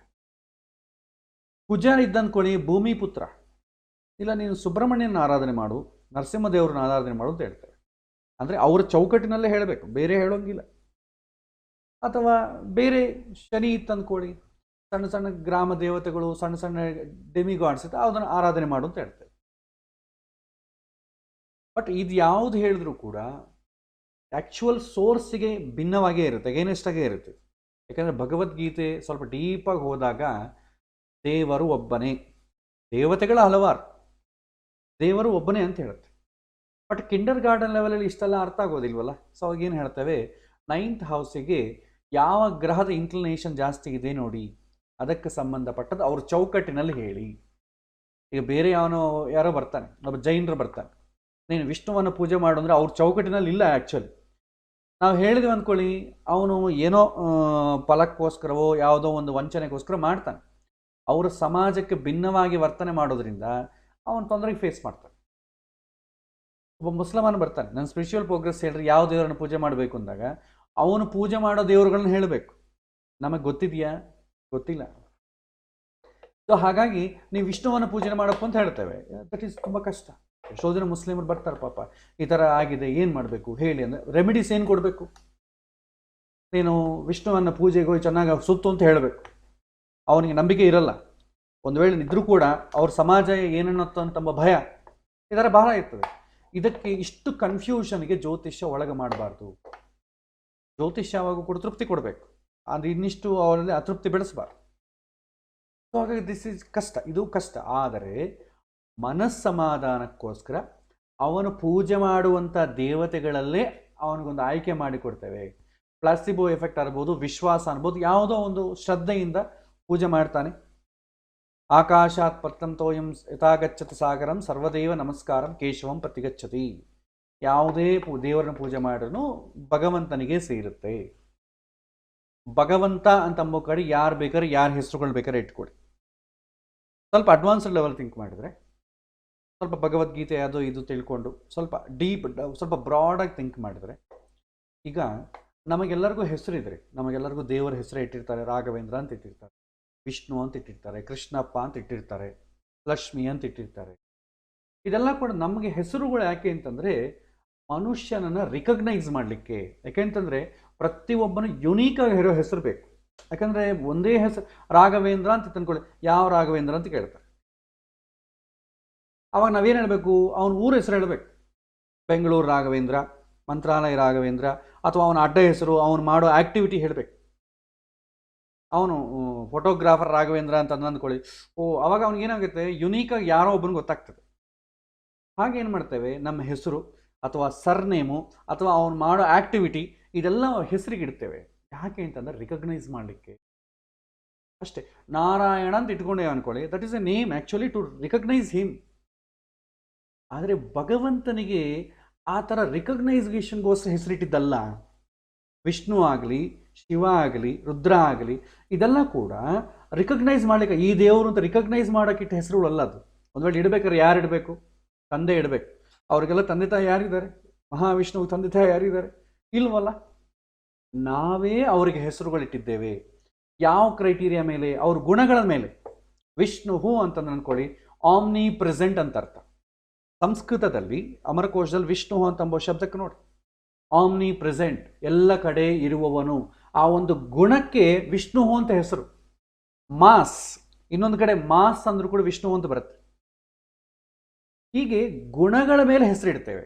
ನಮಗೆ ಆ ಗುಣಗಳು, ದೇವ್ರ ಗುಣಗಳಿಗೆ ನಮಗೆ ಬಂದರೆ ಚೆನ್ನಾಗಿರುತ್ತೆ, at the same time recognise ಮಾಡೋಕ್ಕೆ ಅಂತ ಇಡ್ತೇವೆ.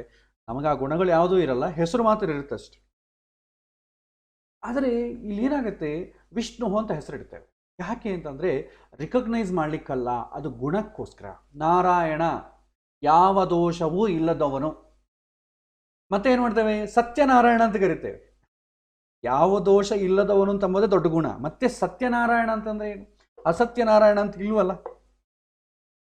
ಇದೆಲ್ಲ ಕೂಡ ಏನಂತಂದರೆ ನಮ್ಮ ಕನ್ವೀನಿಯೆಂಟಿಗೋಸ್ಕರ ನಾವು ಮಾಡಿಕೊಳ್ಳುವಂಥದ್ದು. ಸೊ ನೀವು ಅರಬಿಕ್ಕಲ್ಲಿ ಹೋಗಿ, ಅರಬಿಕ್ ಭಾಷೆಯಲ್ಲಿ ನೀವು ಅಲ್ಲ ಅಂತಂದ್ರೆ ಏನು ಡಿಕೋಡ್ ಮಾಡಿ. ಅವ್ರದ್ದು ಒಂದು ಇರ್ತದೆ, ಅಮರಕೋಶ ಥರ ಅವ್ರದ್ದು ಏನೋ ಒಂದು ಇರ್ತದೆ. ಏನಪ್ಪ ಅದಕ್ಕೆ ಅರ್ಥ ಅಂದರೆ, ಅವರು ಹೇಳ್ತಾರೆ ಆಮ್ನಿ ಪ್ರೆಸೆಂಟ್. ಅವರು ಕೂಡ ಗುಣವನ್ನು ಕೇಳ್ತಾರೆ, ಆದರೆ ಅವರ ಲ್ಯಾಂಗ್ವೇಜಲ್ಲಿ ಕರೀತಾರೆ. ಈಗ ಸರ್ವಗತ ಸಂಸ್ಕೃತದಲ್ಲಿ ವಿಷ್ಣು ಅಂತಾರೆ, ನಾವು ಅದನ್ನು ನಮ್ಮ ಭಾಷೆಯಲ್ಲಿ ಕನ್ನಡ ಭಾಷೆಯಲ್ಲಿ ಮಾಡಬೇಕಾದ್ರೆ ಎಲ್ಲ ಕಡೆ ಇರುವವನು ಅಂತೀವಿ, ಇಂಗ್ಲೀಷಲ್ಲಿ ಆಮ್ನಿ ಪ್ರೆಸೆಂಟ್ ಅಂತೀವಿ. ಅವರು ಈ ಒಂದು ಉರ್ದು ಭಾಷೆದಲ್ಲಿ, ಅರಬಿಕ್ ಭಾಷೆಯಲ್ಲಿ ಅಲ್ಲ ಅಂತಂತಾರೆ. ದೇವರು ಸಪ್ರೇಟ್ ಅಲ್ಲ, ರಿಕಗ್ನೈಸ್ ಮಾಡೋದು ಸಪ್ರೇಟ್ ಅಷ್ಟೇ. ಭಗವಂತ ಒಬ್ಬನೇ, ಒಬ್ಬೊಬ್ಬರು ಒಂದೊಂದು ಹೆಸರಿಂದ ಕರೀತಾರೆ. ಭಗವಂತನಿಗೆ ವಿಷ್ಣು ಸಹಸ್ರನಾಮದಲ್ಲಿ 1000 ಹೆಸರುಗಳಿಲ್ವಾ? ಒಂದೊಂದು ಹೆಸರು ಕೂಡ ಒಂದೊಂದು ಗುಣವನ್ನು ಸೂಚನೆ ಮಾಡ್ತದೆ.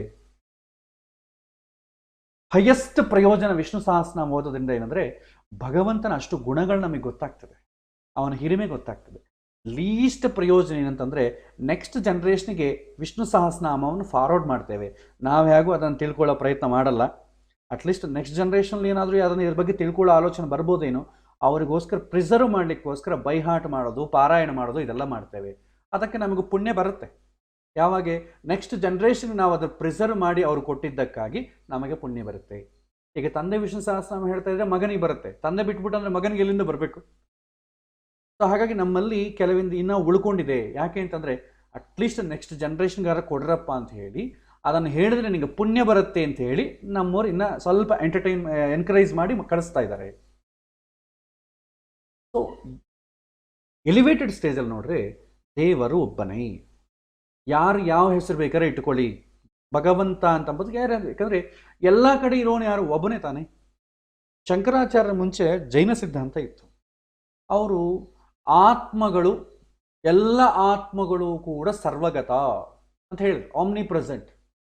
ಈಗ ಎಲ್ಲ ಆತ್ಮಗಳು ಆಮ್ನಿ ಪ್ರೆಸೆಂಟ್ ಆಗಬೇಕಾದ್ರೆ ಒಂದಕ್ಕೊಂದು ಓವರ್ಲ್ಯಾಪ್ ಆಗೋದಿಲ್ವಾ? ಸೊ ನಿನ್ನ ಆತ್ಮ ನನ್ನಲ್ಲಿದೆ, ನನ್ನ ಆತ್ಮ ನಿನ್ನಲ್ಲಿದೆ, ಇದು ಕನ್ಫ್ಯೂಸ್ ಆಯಿತು. ಶಂಕರಾಚಾರ್ಯರು ಬಂದು ಎಲ್ಲ ಆತ್ಮಗಳು ಆಮ್ನಿ ಪ್ರೆಸೆಂಟ್ ಆದಾಗ ಒಂದು ಆತ್ಮ ಸಾಕಲ್ವ, ಇಷ್ಟು ಆತ್ಮಗಳು ಯಾಕೆ ಅಂತ ಬಂತು. ಆಗ ಏಕ ಆತ್ಮವಾದವಾಯಿತು. ಅದನ್ನು ಮತ್ತೆ ಕಾಲಕ್ರಮೇಣ ಅದು ರಿಫೈನ್ ಮಾಡಿದ್ರು, ನಾಲೆಡ್ಜನ್ನು ರಿಫೈನ್ ಮಾಡಿ ಮಾಡಿ ಭಾಳ ಆಯಿತು. ಕೆಲವೊಂದು ಜನ ಅದು ಒಪ್ಪಿಕೊಳ್ಳದೆ ನಮ್ಮದೇ ಕರೆಕ್ಟು ಅಂತ ಅಂದುಕೊಂಡ್ರು, ಕೆಲವೊಂದು ಜನ ಅದನ್ನು ಮುಂದುವರಿಸಿದರು. ಈ ಥರ ಬಹಳ ಬಂತು. ಇವತ್ತಿಗೂ ಜೈನ ಸಿದ್ಧಾಂತ ಅದೆಲ್ಲ ಕೂಡ ನಮ್ಮ ಹಿಂದಿನವರ ವಾದವೇ ಕರೆಕ್ಟು ಅಂತ ಇಟ್ಕೊಂಡಿದ್ದಾರೆ. ಆಮೇಲೆ ಶಂಕರಾಚಾರ್ಯ ಸಿದ್ಧಾಂತದಲ್ಲಿ ಕೂಡ ನಮ್ಮದೇ ಕರೆಕ್ಟು ಅಂತ ಅಂದುಕೊಂಡವರು ಸ್ವಲ್ಪ ಜನ ಫಾಲೋ ಆಗ್ತಾ ಇದ್ದಾರೆ. ಅವರವರ ಅದೇನಾಯಿತು, ಸ್ಪಿರಿಚುವಾಲಿಟಿ ಎಂಬುದು ರಿಲಿಜಿಯನ್ನಾಗಿ ಕನ್ವರ್ಟ್ ಆಗಿ ಒಂದು ಕಡೆ ಸ್ಟಾಪ್ ಆಗೋಯ್ತು, ಮುಂದೆ ಹೋಗಲಂಗೆ ಆಗ್ಬಿಡ್ತು. ಹಾಗಾಗಿ ಭಗವಂತ ಒಬ್ಬನೇ. ಹಾಗಾಗಿ ನಾವು ಎಲಿವೇಟೆಡ್ ಸ್ಟೇಜಲ್ಲಿ ಭಗವಂತ ಒಬ್ಬನೇ ಅಂದಾಗ ನಾನು ಯಾವ ದೇವರನ್ನು ಪ್ರಾರ್ಥನೆ ಮಾಡಬೇಕು ಅಂತ ಪದಕ್ಕೆ ಅರ್ಥ ಇಲ್ಲ. ಸೊ ಭಗವದ್ಗೀತೆ ಎಲ್ಲ ಹೇಳ್ತಾರೆ ಏಕಭಕ್ತಿ, ಒಂದೇ ದೇವರೇ, ನೀವು ಯಾವ ದೇವರನ್ನ ಪೂಜೆ ಮಾಡಿ, ಫಲ ಕೊಡೋನು ನಾನೇ ಅಂತ ಭಗವಂತ ಹೇಳ್ತಾನೆ. ಸೊ ಭಗವಂತ ಯಾರು ಅಂತ 4 ಜನದ ಮುಂಚೆ ಜಡ್ಜ್ ಮಾಡಬೇಕಾದ್ರೆ ನಾವು ಭಗವಂತಗಿಂತಲೂ ಎಲಿವೇಟೆಡ್ ಸ್ಟೇಜಲ್ಲಿ ಇರಬೇಕು. ಯಾವ ದೇವರು ನಿಜವಾಗಿ ದೇವರು ಅಂತ ನಾವು ಹೇಳ್ಬೇಕಾದ್ರೆ, ಜೀಸಸ್ ಕ್ರೈಸ್ಟ್ ಕರೆಕ್ಟಾ, ಇವ್ರನ್ನೆಲ್ಲ ಕಂಪೇರ್ ಮಾಡಬೇಕಾದ್ರೆ ಅವರಿಗಿಂತಲೂ ಎಲಿವೇಟೆಡ್ ಸ್ಟೇಜಲ್ಲಿ ನಾವಿರಬೇಕು. ನಾವು ಈ ಬುದ್ಧಿ ಇಟ್ಟುಕೊಂಡು ನಮಗೆ ಮಾಡೋಕ್ಕಾಗಲ್ಲ. ಹಳ್ಳಿಯಲ್ಲಿ ಒಂದು ಸಣ್ಣ ಟೀ ಶಾಪಲ್ಲಿ ಕೂತ್ಕೊಂಡು ಪೇಪರ್ ನೋಡ್ತಾ, ಸಚಿನ್ ತೆಂಡೂಲ್ಕರ್ ಆ ಥರ ಬಾಲ್ ಆಡಬಾರ್ದಾಯಿತು, ಅದನ್ನು ಹೀಗೆ ಆಡಬೇಕಾಗಿತ್ತು, ಇವನಿಗೆ ಅಸಲು ಏನೂ ಬರೋದಿಲ್ಲ, ಅವನನ್ನು ಇವನು ಜಡ್ಜ್ ಮಾಡ್ತಾನೆ.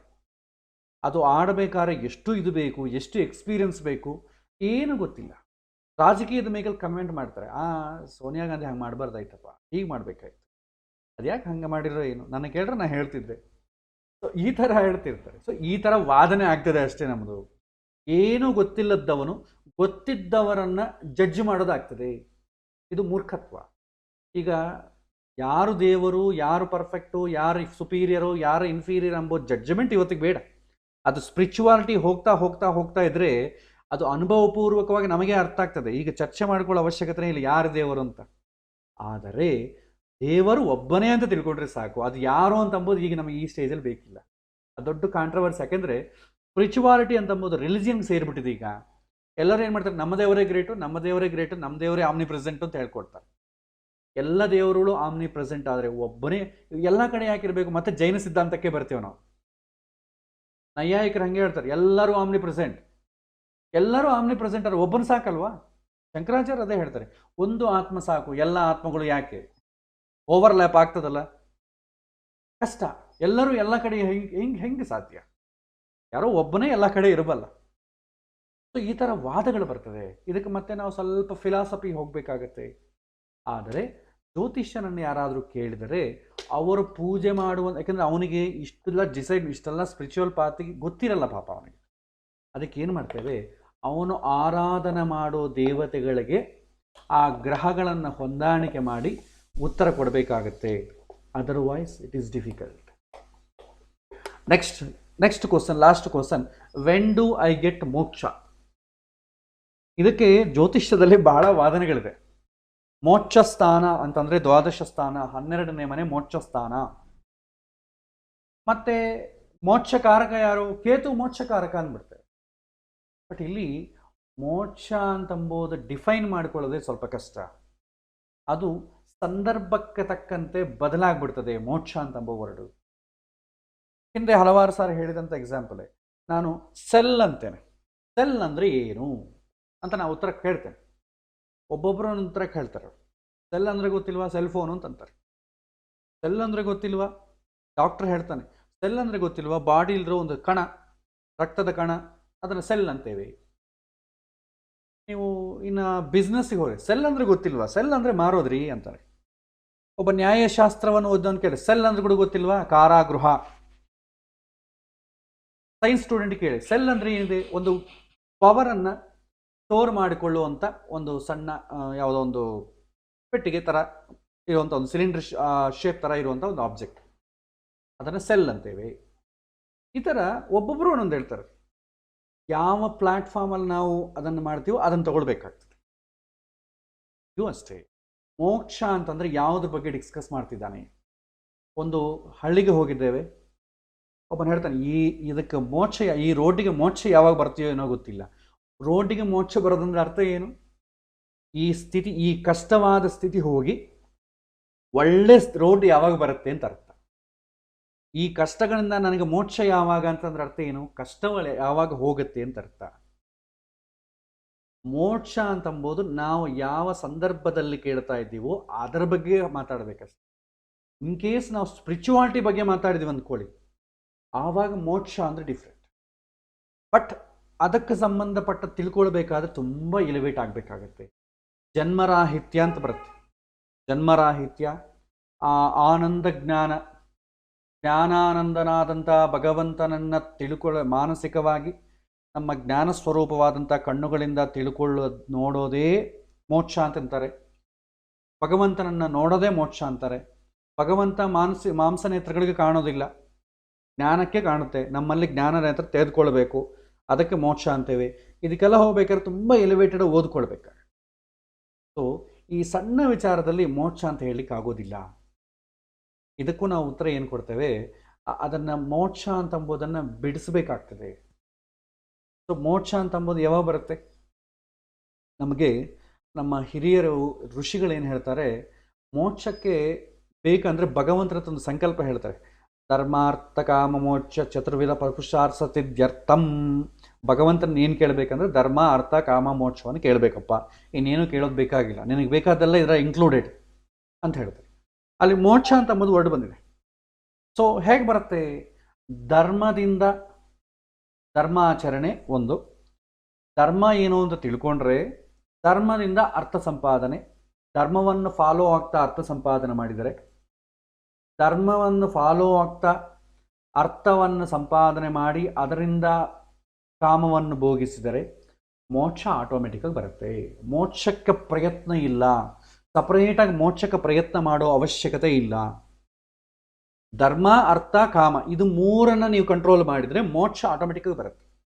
ನಮಗೆ ಮ್ಯಾಥಮೆಟಿಕಲ್ ಥಿಯರಿ ಹೇಳ್ತೇನೆ. ಒಂದು ಕಟ್ಟಿಗೆ ಕೊಡ್ತೇನೆ, ಕಟ್ಟಿಗೆಯನ್ನು 4 ಪೀಸ್ ಮಾಡಬೇಕು ಅಂದ್ಕೊಳ್ಳಿ. ನೀವು 3 ಸಲ ಕಟ್ ಮಾಡಿದ್ರೆ ಸಾಕು, 4ನೇ ಸಲ ಕಟ್ ಮಾಡಿದ್ರೆ 5 ಪೀಸ್ ಆಗಿಬಿಡುತ್ತೆ. 4 ಪೀಸ್ ಆಗಬೇಕಾದ್ರೆ ಫಸ್ಟ್ ಒಂದು ಸಲ ಕಟ್ ಮಾಡಿರಬೇಕು, 2 ಆಗ್ತದೆ. ಸೆಕೆಂಡ್ ಟೈಮ್ ಕಟ್ ಮಾಡಿದಾಗ ಟೋಟಲ್ 3 ಪೀಸಸ್ ಆಗ್ತದೆ. ಥರ್ಡ್ ಟೈಮ್ ಕಟ್ ಮಾಡಿದಾಗ 4 ಪೀಸಸ್, ಒಂದೇ ಸಲ 2 ಪೀಸ್ ಆಗಿಬಿಡ್ತದೆ. ಹಾಗಾಗಿ ಮೋಕ್ಷವನ್ನು ಸಪ್ರೇಟಾಗಿ ಪ್ರಾಕ್ಟೀಸ್ ಮಾಡಲಿಕ್ಕೆ ಬರೋದಿಲ್ಲ. ಮೋಕ್ಷ ಬೇಕು ಅಂದರೆ ಧರ್ಮವನ್ನು ಫಾಲೋ. ಸೊ ಧರ್ಮ ಅಂತಂದರೆ ಏನು? ದೊಡ್ಡ ದೊಡ್ಡ ವೇದ ಪಂಡಿತರನ್ನು ಕೇಳೋ ಅವಶ್ಯಕತೆ ಇಲ್ಲ. Simple meaning. ಧರ್ಮ ಅಂತಂದರೆ ಯಾವ ಕೆಲಸ ಮಾಡೋದ್ರಿಂದ, ಯಾವ ವಸ್ತುವನ್ನು ಸ್ವೀಕಾರ ಮಾಡೋದ್ರಿಂದ, ಯಾವ ವ್ಯಕ್ತಿಯ ನಮ್ಮ ಜೀವನದಲ್ಲಿ ಸ್ನೇಹ ಮಾಡೋದ್ರಿಂದ ನಮ್ಮ ಮನಸ್ಸು ಭಗವಂತನ ಕಡೆ ಅಥವಾ ಜ್ಞಾನದ ಕಡೆ ಮರಳುತ್ತೋ ಆ ಆಕ್ಟಿವಿಟೀಸನ್ನೆಲ್ಲ ನಾವು ಧರ್ಮ ಅಂತ ಕರಿತೇವೆ. Simple meaning. ಎಲ್ಲ ದೊಡ್ಡದನ್ನು ಚರ್ಚೆ ಮಾಡಿಕೊಳ್ಳೋದು, ಪುಸ್ತಕಗಳನ್ನ ನಾವು ನೋಡೋದು ಬೇಕಾಗಿಲ್ಲ. ನಿಮ್ಮ ಮನಸ್ಸು ಯಾವ ಆಕ್ಟಿವಿಟಿ ಮಾಡೋದ್ರಿಂದ ಭಗವಂತನ ಕಡೆ ಡೈವರ್ಟ್ ಆಗುತ್ತೋ ಅದು ಮೋಕ್ಷ, ಅದು ಧರ್ಮ. ಯಾವ ಆಕ್ಟಿವಿಟಿ ಮಾಡೋದ್ರಿಂದ ಧರ್ಮದಿಂದ ದೂರ ಹೋಗ್ತದೋ ಅದು ಅಧರ್ಮ. ಧರ್ಮವನ್ನು ಫಾಲೋ ಆಗಬೇಕು. ನೆಕ್ಸ್ಟ್ ಅರ್ಥ ಅಂದರೆ ಏನು? ಸುಖಕ್ಕೆ ಬೇಕಾದಂಥ ವಸ್ತುಗಳ ಸಂಗ್ರಹಣೆ ಮಾಡೋದೇ ಅರ್ಥ. ಆ ಅರ್ಥವನ್ನು ಹೇಗೆ ಮಾಡಬೇಕು? ಧರ್ಮದ ಚೌಕಟ್ಟಿನಲ್ಲಿ ಸಂಪಾದನೆ ಮಾಡಬೇಕು. ಭಾಳ ಜನ ಹೇಳಿದ್ರೆ ಎಲ್ಲರಿ ನಾನು ಭಾಳ ಧಾರ್ಮಿಕವಾಗಿ ಸಂಪಾದನೆ ಮಾಡ್ತೇನೆ ಅಂತ. ಬಹಳ ಧಾರ್ಮಿಕವಾಗಿ ಸಂಪಾದನೆ ಮಾಡಿದರೆ ಹೆಚ್ಚು ಸಂಪಾದನೆ ಮಾಡಲಿಕ್ಕಾಗಲ್ಲ. ಯಾಕೆಂದರೆ ಶಾಸ್ತ್ರದಲ್ಲಿ ಒಂದು ರೂಲ್ ಇದೆ, ನೀವು ಧಾರ್ಮಿಕವಾಗಿ ಸಂಪಾದನೆ ಮಾಡಬೇಕು, ಅಟ್ ದ ಸೇಮ್ ಟೈಮ್ ಧಾರ್ಮಿಕವಾಗಿ ಖರ್ಚು ಮಾಡಬೇಕು. ಇದು ತುಂಬ ಕಷ್ಟ. ಧಾರ್ಮಿಕವಾಗಿ ₹1,00,000 ಸಂಪಾದನೆ ಮಾಡ್ತೀರಿ, ಆದರೆ ಧಾರ್ಮಿಕವಾಗಿ ₹1,00,000 ಖರ್ಚು ಮಾಡಲಿಕ್ಕಾಗತ್ತಾ? ಇದು $1 ಮಿಲಿಯನ್ ಕ್ವಶನ್. ಏನ್ರಿ ಏನಷ್ಟು ಕಷ್ಟ ಇದೆ? ಯಾವುದನ್ನ ಒಂದು ದೇವಸ್ಥಾನಕ್ಕೆ ₹1,00,000 ಕೊಟ್ಟರೆ ಆಯ್ತಲ್ವ? ಅಲ್ಲೇನಾದರೂ ಒಂದು ಅವ್ಯವಹಾರ ಆದರೆ ಅದು ಧರ್ಮದ ಫಾಲೋ ಆಗೋದಿಲ್ಲ. ಅವ್ರೇನು ಮಾಡ್ತಾರೆ? ಸುಮ್ಮನೆ ಒಂದು FD ಮಾಡಿಕೊಂಡು ಒಂದು ಬ್ಯಾಂಕಲ್ಲಿ ಇಟ್ಕೊಳ್ತಾರೆ, ನೋಡೋಣ ಯಾವಾಗನ ಕಷ್ಟ ಬಂದಾಗ ನೋಡೋಣ ಅಂತ. ಅದು ಸಾತ್ವಿಕ ದಾನ ಆಗೋದಿಲ್ಲ.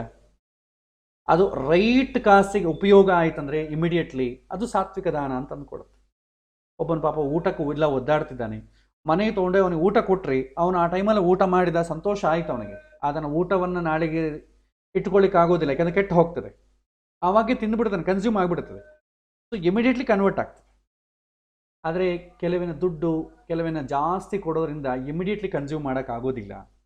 ಒಂದು ಚೀಲ ಅಕ್ಕಿ ಕೊಟ್ರು ಅಂದ್ಕೊಳ್ಳಿ, ಅವನೊಂದು ಚೀಲ ಅಕ್ಕಿ ಬಳಸೋದಿಲ್ಲ, ಅದನ್ನು ಹಾಗೆ ಇಟ್ಕೊಂಡು ಅದು ಹಾಳನ್ನು ಆಗಬೇಕು, ಬೇರೆಯವ್ರಿಗೆ ಕೊಟ್ಟುಬಿಡ್ಬೇಕು. ಅವನಿಗೊಂದು ದಿನಕ್ಕೆ ಬೇಕಾದಷ್ಟು ಅಷ್ಟು ಬೇಕಾಗಿಲ್ಲ. ಹಾಗಾಗಿ ಧರ್ಮಾಚರಣೆ ಮಾಡಲಿಕ್ಕೆ ಜಾಸ್ತಿ ದುಡ್ಡು ಬೇಡ. ಜಾಸ್ತಿ ದುಡ್ಡು ಇದ್ದರೆ ಧರ್ಮಾಚರಣೆ ಮಾಡಲಿಕ್ಕೆ ಆಗೋದಿಲ್ಲ. That is the basic rule. So ಹಾಗಾಗಿ ಧರ್ಮವನ್ನು ಫಾಲೋ ಆಗಬೇಕು. ಕಾಮ ಕೂಡ ಧರ್ಮವನ್ನು ಫಾಲೋ ಆಗಬೇಕು. ಯಾವುದನ್ನು ಭೋಗಿಸಬೇಕು, ಯಾವುದನ್ನು ಭೋಗಿಸಬಾರದು, ಒಂದು ಲಿಮಿಟ್ ಇರಬೇಕು. ಯಾವುದು ತಿನ್ನಬೇಕು, ಎಷ್ಟು ತಿನ್ನಬೇಕು, ಯಾವುದು ಅನುಭವಿಸಬೇಕು, ಲಿಮಿಟ್ ಇರಬೇಕು. ಚಿಕ್ಕ ಒಂದು ಆಹಾರ ಪದಾರ್ಥದಿಂದ ಹಿಡಿದು ನಾವು ಎಕ್ಸ್ಟ್ರೀಮ್ ಕಾಮ, ನಮ್ಮ ಸಹಧರ್ಮಚಾರಿಣಿ, ನಮ್ಮ ಕಾಮವನ್ನು ನಮ್ಮ ಹೆಂಡತಿಯ ಜೊತೆನೇ ಇದ್ದು ಆ ಥರ ಭೋಗಿಸುವ ಥರ, ಅದೇ ಸಹಧರ್ಮಚಾರಿಣಿ ಧರ್ಮಪತ್ನಿ ಅಂತ ಅಂಬೋದೇ. ಕಾಮವನ್ನು ಧರ್ಮಬದ್ಧವಾಗಿ ಮಾಡುವಂಥ ಒಂದು ವ್ಯವಸ್ಥೆ, ವಿವಾಹ, ಇದೆಲ್ಲ ಇದ್ರ ಕೆಳಗೆ ಬರುತ್ತೆ. ಸೊ ಹಾಗಾಗಿ ಧರ್ಮಾಚರಣೆ, ಧರ್ಮಬದ್ಧವಾಗಿ ಅರ್ಥ ಸಂಪಾದನೆ ಮಾಡೋದು, ಧರ್ಮಬದ್ಧವಾಗಿ ಕಾಮವನ್ನು ಭೋಗಿಸುವುದು ಮಾಡಿದರೆ ಮೋಕ್ಷ ಆಟೋಮೆಟಿಕ್ಕಾಗಿ ಬರುತ್ತೆ. ಅದಕ್ಕೆ ಜ್ಯೋತಿಷಕ್ಕೆ ಏನೂ ಲಿಂಕ್ ಇಲ್ಲ. ಆದರೆ ಈ ಧರ್ಮ ಅರ್ಥ ಕಾಮಗಳನ್ನು ನೀವು ಜ್ಯೋತಿಷದಲ್ಲಿ ನೋಡ್ಬೋದು. ಯಾರ ಜಾತಕದಲ್ಲಿ ತ್ರಿಕೋಣ ಸ್ಥಾನಗಳ ಬಲವಾಗಿರುತ್ತೆ, ಏಕೆಂದರೆ ಧರ್ಮ ಅಂತಂದರೆ ಒಂದು ಗುರು, ಎರಡನೇದು ಬಂದು ನವಮಸ್ಥಾನ, ಆಚರಣೆ ನಡ್ಕೊಳ್ಬೇಕಲ್ಲ, 9ನೇ ಮನೆ, ಪ್ಲಸ್ ತಿಳುವಳಿಕೆ ಬೇಕು. ಬರೀ ಧರ್ಮಾಚರಣೆ ಸ್ವಲ್ಪ ನಾಲೆಡ್ಜ್ ಅಪ್ಡೇಟ್ ಮಾಡ್ಕೊಳ್ತಾ ಹೋಗಬೇಕು. 5ನೇ ಮನೆ, ನಾನು ಮಾಡಬೇಕಾದ್ರೆ ನಾನು ಸಂಕಲ್ಪ ಮಾಡಬೇಕು ತಾನೆ, ಲಗ್ನ. ಈ ತ್ರಿಕೋಣ ಸ್ಥಾನಗಳು ಗುರು ಯಾರ ಜಾತಕದಲ್ಲಿ ಚೆನ್ನಾಗಿದೆ ಅವನು ಮೋಕ್ಷ ಮಾರ್ಗದಲ್ಲಿ ಇದ್ದಾನೆ. ಮೋಕ್ಷಕ್ಕೆ ಹೋಗ್ತಾನೆ ಅಂತ ಹೇಳಬಾರ್ದು. ಈ ಧರ್ಮ ಅರ್ಥ ಕಾಮ ಕರೆಕ್ಟಾಗಿ ಫಾಲೋ ಆಗ್ತಾನೆ. ಯಾರು ಅದನ್ನು ಫಾಲೋ ಆಗ್ತಾರೆ ಅವನಿಗೆ ಆಟೋಮೆಟಿಕ್ಕಾಗಿ ಮೋಕ್ಷ ಬರುತ್ತೆ. ಮೋಕ್ಷ ಯೋಗ್ಯರು ಅಂತ ತಿಳ್ಕೊಳ್ಬೇಕಾದ್ರೆ ಯಾರು ಧರ್ಮಶೀಲರಾಗಿದ್ದಾರೆ, ಯೋ ಧರ್ಮಶೀಲ ಜಿತಮಾನರೋಷಃ ನ ಪರೋತ್ಪತಾಪಿ ಸ್ವದಾರ ತುಷ್ಟಃ ಪರದಾರ ವರ್ಜಿತಃ ನತಸ್ಯ ದುಃಖಂ ನತಸ್ಥಲೋಕೆ ಭಯಮಸ್ತು ಕಿಂಚಿತ್ ಅಂತ ನಮಗೆ ವಾಮನ ಪುರಾಣದಲ್ಲಿ ಪ್ರಹ್ಲಾದ ಹೇಳ್ತಾನೆ. ಸೊ ಯಾರಿಗೆ ಭಯ ಇಲ್ಲ, ಯಾರು ಮೋಕ್ಷಕ್ಕೆ ಹೋಗ್ತಾರೆ ಅಂದರೆ ಈ ಗುಣಗಳಿರಬೇಕು. ಧರ್ಮಶೀಲನಾಗಿರಬೇಕು. ಸೊ ಯಾವಾಗ ಕೂಡ ಮಾನ ಅವಮಾನಗಳಿಗೆ ತಲೆಕೆಡಿಸ್ಕೋಬಾರ್ದು. ವಿದ್ಯಾ ವಿನೇತಃ, ಚೆನ್ನಾಗಿ ಜ್ಞಾನ ಇರಬೇಕು, ಅಂದರೆ ಪಂಚಮಸ್ಥಾನ ಚೆನ್ನಾಗಿರಬೇಕು. ವಿದ್ಯಾ ವಿನೇತಃ, ಪಂಚಮಸ್ಥಾನ ಚೆನ್ನಾಗಿರಬೇಕು. ಯೋ ಧರ್ಮಶೀಲ, 9ನೇ ಮನೆ ಚೆನ್ನಾಗಿರಬೇಕು. ನ ಪರೋಪತಾಪಿ, ಇನ್ನೊಬ್ಬರಿಗೆ ಹಿಂಸೆ ಕೊಡಬಾರದು, ಅದಕ್ಕೂ ಗುರು ಚೆನ್ನಾಗಿರ್ಬೇಕು ಜಾತಕದಲ್ಲಿ. ಸ್ವದಾರ ತುಷ್ಟಃ ಪರದಾರ ವರ್ಜಿತಃ, ನನ್ನ ಧರ್ಮಪತ್ನಿ ಇತ್ರನೇ ಅಥವಾ ನನ್ನ ಪತಿ ಇತ್ರನೇ ನಾನು ನನ್ನ ಕಾಮವನ್ನು ಹೋಗಿಸಬೇಕು. ಅದು ಧರ್ಮಕ್ಕೆ ಸಂಬಂಧಪಟ್ಟದ್ದೇ. 9ನೇ ಮನೆ 5ನೇ ಮನೆ ಚೆನ್ನಾಗಿರ್ಬೇಕು. ಸೊ ಹೇಗೆ ನೋಡಿದ್ರೂ ತ್ರಿಕೋಣ ಸ್ಥಾನಗಳು ಯಾರ ಜಾತಕದಲ್ಲಿ ಬಲವಾಗಿದೆ ಅವನು ಮೋಕ್ಷಕ್ಕೆ ಹೋಗ್ಲಿಕ್ಕೆ ಎಲಿಜಿಬಿಲಿಟಿ ಇದ್ದಾನೆ. ಹೋಗ್ತಾನೆ ಅಂತ ಅಂಬೋದು ಜಾತಕದಲ್ಲಿ ಹೇಳಲಿಕ್ಕಲ್ಲ, ಅದು ಒಂದು ಜನ್ಮದ್ದಲ್ಲ, ಇಟ್ಸ್ ಎ ಪ್ರಾಸೆಸ್. ಎಷ್ಟು ಜನ್ಮಗಳ ಸಾಧನೆಯಿಂದನೂ ಮೋಕ್ಷ ಬರುತ್ತೆ. ಹಾಗಾಗಿ ನಾನು ಈ ಜನ್ಮದ ಜಾತಕ ಇಟ್ಕೊಂಡು ಮೋಕ್ಷಕ್ಕೆ ಬರ್ತೇನೆ ಅಂತ ಹೇಳಲಿಕ್ಕೆ ಆಗೋದಿಲ್ಲ. ಆದರೆ ಕಷ್ಟದಿಂದ ಹೊರಗೆ ಬರ್ತಾನ ಇಲ್ಲ ಅಂತಂಬೋದಕ್ಕೆ ಮೋಕ್ಷ ಅಂತ ಅಂಬೋದು. ನಿಮಗೆ 12ನೇ ಮನೆಗೆ ಬೆಡ್ ಕಂಫರ್ಟ್ಸ್ ಅಂತೇವೆ. ಬೆಡ್ ಕಂಫರ್ಟ್ಸ್ ಅಂದರೆ ಈ ಇಂಟರ್ಕೋರ್ಸು, ಸೆಕ್ಷುವಲ್ ಆಕ್ಟಿವಿಟೀಸ್ ಎಲ್ಲ ಬರುತ್ತೆ. ಸೊ ಸೆಕ್ಷುವಲ್ ಆಕ್ಟಿವಿಟೀಸ್ ಕ್ಲೈಮ್ಯಾಕ್ಸ್ ಇರುತ್ತೆ. ಸೊ ಭಾವಪ್ರಾಪ್ತಿ ತೃಪ್ತಿ ಆಗೋದು ಆ ಕ್ಲೈಮ್ಯಾಕ್ಸಲ್ಲಿ. ಅದನ್ನು ಕೂಡ ಮೋಕ್ಷ ಅಂತಲೇ ಅಂತೇವೆ. ಓಕೆ, ಸೊ ಕಷ್ಟದಿಂದ ಹೊರಗೆ ಬರೋದನ್ನು ಮೋಕ್ಷ ಅಂತೇವೆ. ಬ್ಯಾಡ್ ಹ್ಯಾಬಿಟ್ಸನ್ನು ಅಡಿಕ್ಟ್ ಮಾಡ್ಕೊಳ್ತೇವೆ. ಏನೋ ದುಃಖ ಆಗಿರುತ್ತೆ ಅವನಿಗೆ, ಅದನ್ನು ಜೀರ್ಣ ಮಾಡಿಕೊಳ್ಳಿಕ್ಕೆ ಬ್ಯಾಡ್ ಹ್ಯಾಬಿಟ್ಸ್ ಅಡಿಕ್ಟ್ ಆಗ್ತೇವೆ. ಆ ದುಃಖದಿಂದ ಈಗ ಚೆನ್ನಾಗಿ ತುಂಬ ಮಾನಸಿಕವಾಗಿ ನೊಂದಿದವನು ಒಂದು ದೊಡ್ಡ ಬಾಟಲ್ ಮದ್ಯವನ್ನು ಒಳಗೆ ಇಳಿಸಿದ ಅಂದ್ಕೊಳ್ಳಿ, ಆ ಕಷ್ಟಗಳಿಂದ ಅವನಿಗೆ ಮೋಕ್ಷ. ಇದೆಲ್ಲ ತಾತ್ಕಾಲಿಕವಾದ ಮೋಕ್ಷಗಳು. ಇಂಥದ್ರ ಬಗ್ಗೆ ನಾವು ಡೀಲ್ ಮಾಡೋಕ್ಕಾಗೋದಿಲ್ಲ. ಅವರ ಮನಸ್ಸಲ್ಲಿರೋದೇನೋ ಜನ್ಮರಾಹಿತ್ಯ ಅಂತಂಬೋದು. ಬಟ್ ಕೇಳೋ ಪ್ಲಾಟ್ಫಾರ್ಮ್ ಎಂಬುದು ತಾತ್ಕಾಲಿಕವಾದ ಕಷ್ಟ ಹೋಗಬೇಕು ಅಂತ. ಇದೆಲ್ಲ ಕಷ್ಟ ಯಾಕಪ್ಪ, ಮೋಕ್ಷ ಬಂದ್ಬಿಡಬೇಕು. ಸೊ ಆ ಡೆಫಿನಿಷನೇ ಭಾಳ ಜನಕ್ಕೆ ಗೊತ್ತಾಗೋದಿಲ್ಲ. ಆದರೆ ನಿಜವಾಗಿ ಶಾಸ್ತ್ರ ಪ್ರಕಾರ ಮೋಕ್ಷ ನೋಡಬೇಕು ಜಾತಕದಲ್ಲಿ ಅಂತಂದರೆ ತ್ರಿಕೋಣ ಸ್ಥಾನಗಳು ಗುರುಗ್ರಹ ಚೆನ್ನಾಗಿರಬೇಕು. ಅದಕ್ಕೆ ಯಾವ ಥರ ಪಾಪಗ್ರಹಗಳ ಸಂಬಂಧ ಇರದೇ ಇದ್ದರೆ ಅವನು ಡೆಫಿನೆಟ್ಲಿ ಅವನು ಸ್ಪಿರಿಚುವಲ್ ಪಾತಲ್ಲಿ ಇರ್ತಾನೆ. ಅವರಿಗೆ ಕೇಂದ್ರ ಸ್ಥಾನಗಳು ಬಲವಾಗಿರೋದಿಲ್ಲ, ಯಾಕಂದರೆ ಜಾಸ್ತಿ ಹಣ ಇರೋದಿಲ್ಲ, ಸುಖ ಭೋಗಗಳಿರೋದಿಲ್ಲ. ಸುಖ ಭೋಗಗಳು ಜಾಸ್ತಿ ಇತ್ತು ಅಂದ್ಕೊಳ್ಳಿ, ಅದೇ ಸ್ಪಿರಿಚುವಾಲಿಟಿಗೆ ಬಂಧಕ್ಕಾಗ್ತದೆ. ಯಾರೋ ಒಬ್ಬರಿಬ್ಬರ ಕೇಸಲ್ಲಿ ಅದು ಓಕೆ. ಈಗ ಜನಕ ಮಹಾರಾಜಗೂ ಬೇಕಾದಷ್ಟು ಸಂಪತ್ತಿತ್ತು, ಅಂಬರೀಷನಿಗೂ ಬೇಕಾದಷ್ಟು ಸಂಪತ್ತಿತ್ತು. ಅಂಥವರು ಎಕ್ಸ್ಟ್ರೀಮ್ ಕೇಸಸ್. ಅದು ಉಳಿದವರಿಗೆ ಯಾವಾಗೂ ಬಂಧಕವೇ ಆಗ್ತದೆ. ನನಗೆ ಭಗವಂತ 1,00,000 ರೂಪಾಯಿ ಕೊಟ್ಟರೆ ನಾನು ಎಲ್ಲರಿಗೂ ಅನ್ನದಾನ ಮಾಡಿಬಿಡ್ತೇನೆ. ಅನ್ನದಾನ ಮಾಡ್ತೇವೆ, 1,00,000 ರೂಪಾಯಿ ಕೊಟ್ಟು ಅನ್ನದಾನ ಮಾಡಬೇಕಾದ್ರೆ ಮನೆಗೆ ಒಂದು ಸಣ್ಣ ಕಾರ್ಯಕ್ರಮ ಮಾಡಿದರೆ ನೀವು ಅನ್ನದಾನಕ್ಕೆ ಎಲಿಜಿಬಲ್ ಯಾರು? ಹಸಿದವನು. ಒಬ್ಬ ಹಸುವಿದ್ದವನನ್ನು ಒಬ್ಬನ ಕರ್ಕೊಂಬರ್ರಿ ನೋಡೋಣ. ನಿಮ್ಮ ಕೈಲಿ ಹುಡ್ಕೋಕ್ಕಾಗೋದಿಲ್ಲ. ಹಸಿದವನಿಗೆ ಊಟ ಹಾಕೋದೇ ಅನ್ನದಾನದ ಪ್ರಥಮ ಕರ್ತವ್ಯ. ನಾವು ಬಂಧು ಬಳಗನ ಕರ್ಕೊಂಡ್ಬರ್ತೇವೆ, ಅಥವಾ ಯಾರನ್ನೋ ನಮ್ಮ ಮನೆಗೆ ಊಟಕ್ಕೆ ಬರ್ತೀನಿ ಕರ್ಕೊಂಡು, ಅವ್ರು ಟಿಫನ್ ತಿಂದು ಬರ್ತಾರೆ. ಸೊ ಅವನು ಎಲಿಜಿಬಲೇ ಆಗೋದಿಲ್ಲ. ಅಯ್ಯೋ ಮಠಗಳೆಲ್ಲ ಕೂಡ ಅಯ್ಯೋ 2 ಗಂಟೆ 3 ಗಂಟೆ ಆಗುತ್ತಪ್ಪ ಅವ್ರ ಮನೆ ಊಟ, ಮನೆ ಹಾಗೆ ಹೊಸ ಅಷ್ಟೊತ್ತಿ ಹೇಗಿರೋದು. ಹಾಗಾಗಿ ಏನು ಮಾಡ್ತಾರೆ, ಟಿಫನ್ ತಿಂದು ಬರ್ತಾರೆ. ಅದಕ್ಕೆ ಅನ್ನದಾನ ಮಾಡಿದೆ ಅಂತ ಅಂಬೋದು ನಿಮಗೆ ಫಲವೇ ಬರೋದಿಲ್ಲ, ತೃಪ್ತಿ ಅಷ್ಟೇ. ನಾನು ಅನ್ನದಾನ ಮಾಡಿದೆ ಅಂತ ಹೇಳ್ಕೋಬೋದು ಜನದಲ್ಲಿ, ಭಗವಂತನ ಲೆಕ್ಕ ಪ್ರಕಾರ ಅನ್ನದಾನ ಮಾಡಿದೆ ಅಂತ ಬರೋದಿಲ್ಲ. ಅದಕ್ಕೆ ಯಾರಾದರೂ ಊಟಕ್ಕೆ ಕರೆದ್ರೆ ಬೇಗ ಬಡಿಸ್ಬಿಡ್ಬೇಕು. ಪಾಪ ಅವರು ಹಸಿದವನನ್ನ ಜಾಸ್ತಿ ಹೊತ್ತು ಇಟ್ಕೊಳ್ಳೋಂಗಿಲ್ಲ. ಅದೇ ನೀವು 11 ಗಂಟೆಗೆ ಊಟ ಅಂತ ಅಂದ್ಕೊ ಹೇಳಿ, 11 ಗಂಟೆಗೆ ಊಟ ಅಂದರೆ 10 ಗಂಟೆ ಟಿಫನ್ ಮಾಡಿದ್ರೆ ಊಟ ಮಾಡೋಕ್ಕಾಗಲ್ಲ, ಏನು ಟಿಫನ್ ಮಾಡೋದು ಬೇಡ ಅಂತ ಬರ್ತಾರೆ. ಸೊ ಇದು ಇವತ್ತಿನ ಸಮಾಜದ. ಹಾಗಾಗಿ ತ್ರಿಕೋಣ ಸ್ಥಾನಗಳು ಬಲವಾಗಿ ಯಾರ ಜಾತಕದಲ್ಲಿರುತ್ತೋ ಈಸ್ ಎಲಿಜಿಬಲ್, ಮೋಕ್ಷವನ್ನು ಪಡೀಲಿಕ್ಕೆ ಯೋಗ್ಯನಾದವನು ಅಂತ ಹೇಳ್ಬೋದು. ತ್ರಿಕೋಣ ಸ್ಥಾನಗಳ ಬಲಹೀನವಾಗಿದ್ದರೆ ಲೌಕಿಕ ಜೀವನದ ಮೇಲೆ ಅಹಂಕಾರ, ದ್ವೇಷ, ರಾಗದ್ವೇಷಗಳ ಮೇಲೆ ತುಂಬ ಇನ್ಕ್ಲಿನೇಷನ್ ಇರುತ್ತೆ. ಅಂಥವನಿಗೆ ಮೋಕ್ಷ ಅಂತಂಬುದು ಬರೋದಿಲ್ಲ. ಯಾರಾದರೂ ಸ್ಪಿರಿಚುವಲ್ ಆಗಿ ಸಾಧನೆ ಮಾಡಬೇಕು ಅಂತಂದರೆ ಈ ಥರದ್ದು ತಗೊಳ್ತೇವೆ. ಇದು ಸ್ಪಿರಿಚುವಾಲಿಟಿ ಆ್ಯಂಡ್ ರಿಲಿಜಿಯನ್ಗೆ ಸಂಬಂಧಪಟ್ಟ ಪ್ರಶ್ನೆ ಜಾಸ್ತಿ ಇರೋದಿಲ್ಲ. ನಾನು ಪಡೆದ ಪ್ರಶ್ನೆಗಳಿದು. ಇನ್ನೂ ಯಾರಿಗಾದ್ರೂ ಪ್ರತ್ಯೇಕವಾಗಿ ಏನಾರ ಪ್ರಶ್ನೆಗಳಿದ್ದರೆ ನಾವು ಡಿಸ್ಕಸ್ ಮಾಡ್ಬೋದು. ಸಾಧ್ಯವಾದಷ್ಟು ಯಾರೂ ಕೂಡ ಸ್ಪಿರಿಚುವಾಲಿಟಿ, ರಿಲಿಜಿಯನ್ಗೆ ಸಂಬಂಧಪಟ್ಟದ್ದು ಯಾರೂ ಪ್ರಶ್ನೆಗಳನ್ನು ಜ್ಯೋತಿಷ್ಯನನ್ನು ಕೇಳೋದಿಲ್ಲ. ಯಾಕಂದರೆ ಎಲ್ಲರೂ ಕೇಳೋದು ಲೌಕಿಕ ಸುಖಭೋಗಗಳಿಗೆ ಮಾತ್ರವೇ ಜ್ಯೋತಿಷ್ಯನನ್ನು ಸಂಪರ್ಕ ಮಾಡಬೇಕು, ಅದರ್ವೈಸ್ ಬೇರೆದಕ್ಕೆ ಬೇಕಾಗಿಲ್ಲ. ಯಾರೂ ಕೇಳೋದಿಲ್ಲ. ನನ್ನ ಎಕ್ಸ್ಪೀರಿಯನ್ಸಲ್ಲಿ ತುಂಬ ಕಡಿಮೆ, 0.000% 1% ಯಾರೋ ಕೇಳಿರ್ತಾರೆ ಅಷ್ಟೆ. ಭಾಳ ಜನ ಕೇಳೋದಿಲ್ಲ, ಅಪ್ರೋಚ್ ಆಗೋದಿಲ್ಲ. ಹಾಗಾಗಿ ಆದರೂ ಜ್ಯೋತಿಷ್ಯ ಇರೋದು ಸ್ಪಿರಿಚುವಾಲಿಟಿ ಅಂತ ತಿಳ್ಕೊಳ್ಳೋಕ್ಕೋಸ್ಕರ ಯಾರೋ ಒಬ್ಬನು ಕೇಳ್ತಾನೆ, ಅದಕ್ಕೆ ಉತ್ತರ ಕೊಡಬೇಕಾದ್ರೂ ಕೂಡ ನಾವು ಪ್ರಿಪೇರ್ಡ್ ಆಗಿರಬೇಕು. ಸೊ ಇದ್ರ ಬಗ್ಗೆ ಏನಾದರೂ ಪ್ರಶ್ನೆಗಳಿದ್ರೆ ಕೇಳ್ಬೋದು. ನಮಸ್ಕಾರ, ಹೇಳಿ. ಇದು ಬೇರೆ ಸಂಬಂಧಪಟ್ಟದ ವಿಷಯ. ಇದು ಸ್ಪೆಷಲ್ ಅದ್ರ ಬಗ್ಗೆ ಅಲ್ಲ, ಕೇಳ್ಬೋದಲ್ಲ? ಕೇಳಿ. ಗಂಡು ಅಲ್ಲ ಹೆಣ್ಣು ಅಲ್ಲದ ವ್ಯಕ್ತಿ ಇವರು ಈ ಯಾರಾದ್ರೂ ಈಗ ದುಡ್ಡು ಕೇಳ್ತಿರ್ತಾರೆ, ಆ ಒಂದು ಶಾಪ್ ಅಲ್ಲಾಗ್ಲಿ ಎಲ್ಲಾನ ಹೋಗ್ಲಿ, ಇದು ನಡೆದಿರೋ ಘಟನೆ. ಓಕೆ. ಅವರು ಕೊಟ್ಟಿಲ್ಲ, ಹ್ಮ್. ಅವ್ರು ಎಷ್ಟು ಆಟ ಅದನ್ನ ಮತ್ತೆ ಡಿಮ್ಯಾಂಡ್ ಮಾಡ್ತಾರೆ, ಹೌದು. ಅಷ್ಟ್ ಕೊಡ್ಬೇಕು ಇಷ್ಟ್ ಕೊಡ್ಬೇಕು ಅಂತೇಳಿ. ಓಕೆ. ಅವ್ರು ಅಷ್ಟ್ ಕೊಡಕ್ ಆಗಲ್ಲ ಅಂದಾಗ ಅವರು ಶಾಪ ಹಾಕ್ ಹೋಗ್ತಾರೆ, ಮಣ್ಣು ತೂರು ಹೋಗ್ತಾರೆ. ಹ್ಮ್ ಹ್ಮ್ ಹ್ಮ್ ಹ್ಮ್ ಇದಕ್ ಸಂಬಂಧಪಟ್ಟಂಗೆ ನಿಮ್ಮ ಸಲಹೆ ಏನಿದೆ ಅಂತ ವ್ಯಕ್ತಿಗಳ ಬಗ್ಗೆ? ನಮಗೂ ಇದ್ರ ಬಗ್ಗೆ ಯಾರು ಎಲ್ಲೂ ಮಾಹಿತಿ ಕೊಡ್ತಾ ಇಲ್ಲ ನಮ್ಗೆ. ಒಂದೇನಂತಂದ್ರೆ ಫಿಯರ್. ಈಗ ಎಷ್ಟೋ ಸಮಾಜದಲ್ಲಿ ಎಷ್ಟೋ ಜನ ಶಾಪ ಹಾಕ್ತಾರೆ. ಓಕೆ, ಒಂದು ವೇಳೆ ಯಾರು ಏನು ಶಾಪ ಹಾಕಿದ್ರು ಕೂಡ ನಮ್ಮಲ್ಲಿ ತಪ್ಪಿದ್ರೆ ಆ ತಪ್ಪಿಗೆ ಸಂಬಂಧಪಟ್ಟ ಒಂದು ಪಾಪದ ಕರ್ಮ ಅಂತ ಬರುತ್ತೆ. ಅವನು ಅಲ್ಲಿ ತೊಂದರೆ ಕೊಡೋದು ಅವ್ರ ಶಾಪ ಅಲ್ಲ, ನಾವು ಅಕ್ಯುಮುಲೇಟ್ ಮಾಡಿದಂಥ ಪಾಪ. ಸೊ ಅಲ್ಲಿ ಅಕ್ಯುಮುಲೇಷನ್ ಪಾಪ ಇಲ್ಲದಿದ್ದಾಗ ಯಾರು ಶಾಪ ಕೊಟ್ರೂ ಅದೇನೂ ಆಗಲ್ಲ. ಸಾಮಾನ್ಯವಾಗಿ ಬಂಧು ಬಳಗ ಬಹಳ ಜನ ಕೆಲವೊಂದು ಸಂದರ್ಭದಲ್ಲಿ ನೀ ಹಾಗೆ ನೀ ಹಾಳಾಗಿ ಹೋಗ್ತೀಯ, ಎಷ್ಟೋ ಜನ ನೂರಾರು ಹೇಳ್ತಾರೆ. ಅದಕ್ಕೆಲ್ಲ ಕೂಡ ಬೇಸಿರಲ್ಲ. ಇನ್ನೊಂದು, ಯಾರು ಶಾಪ ಹಾಕಬೇಕು ಅವನಿಗೆ ತುಂಬ ಮಹಿಮೆಗಳ ಅಚೀವ್ ಮಾಡ್ಕೊಂಡಿರ್ಬೇಕು, ಅವನು ತುಂಬ ಸಾಧನೆ ಮಾಡ್ಕೊಂಡಿರ್ಬೇಕು. ಹಿಂದೆ ಮಹರ್ಷಿಗಳು ಕೂಡ ಒಂದು ಶಾಪ ಹಾಕಿದ್ರು ಅಂದರೆ ಅವರು ಗಳಿಸಿದಂಥ ಈ ಒಂದು ಅಂತೀವಿ ಅದನ್ನು ಗಳಿಸಿದಂಥ ಮಹತ್ವ, ಶಕ್ತಿ, ಆ ಶಕ್ತಿಯೆಲ್ಲ ಹೊಟ್ಟೋಗುತ್ತೆ. ಮತ್ತೆ ಸಾಧನೆ ಮಾಡ್ಕೋಬೇಕು, ಅವ್ರು ಗಳಿಸಿದಂಥ ಪುಣ್ಯ ಎಲ್ಲ ಹೊಟ್ಟೋಗುತ್ತೆ.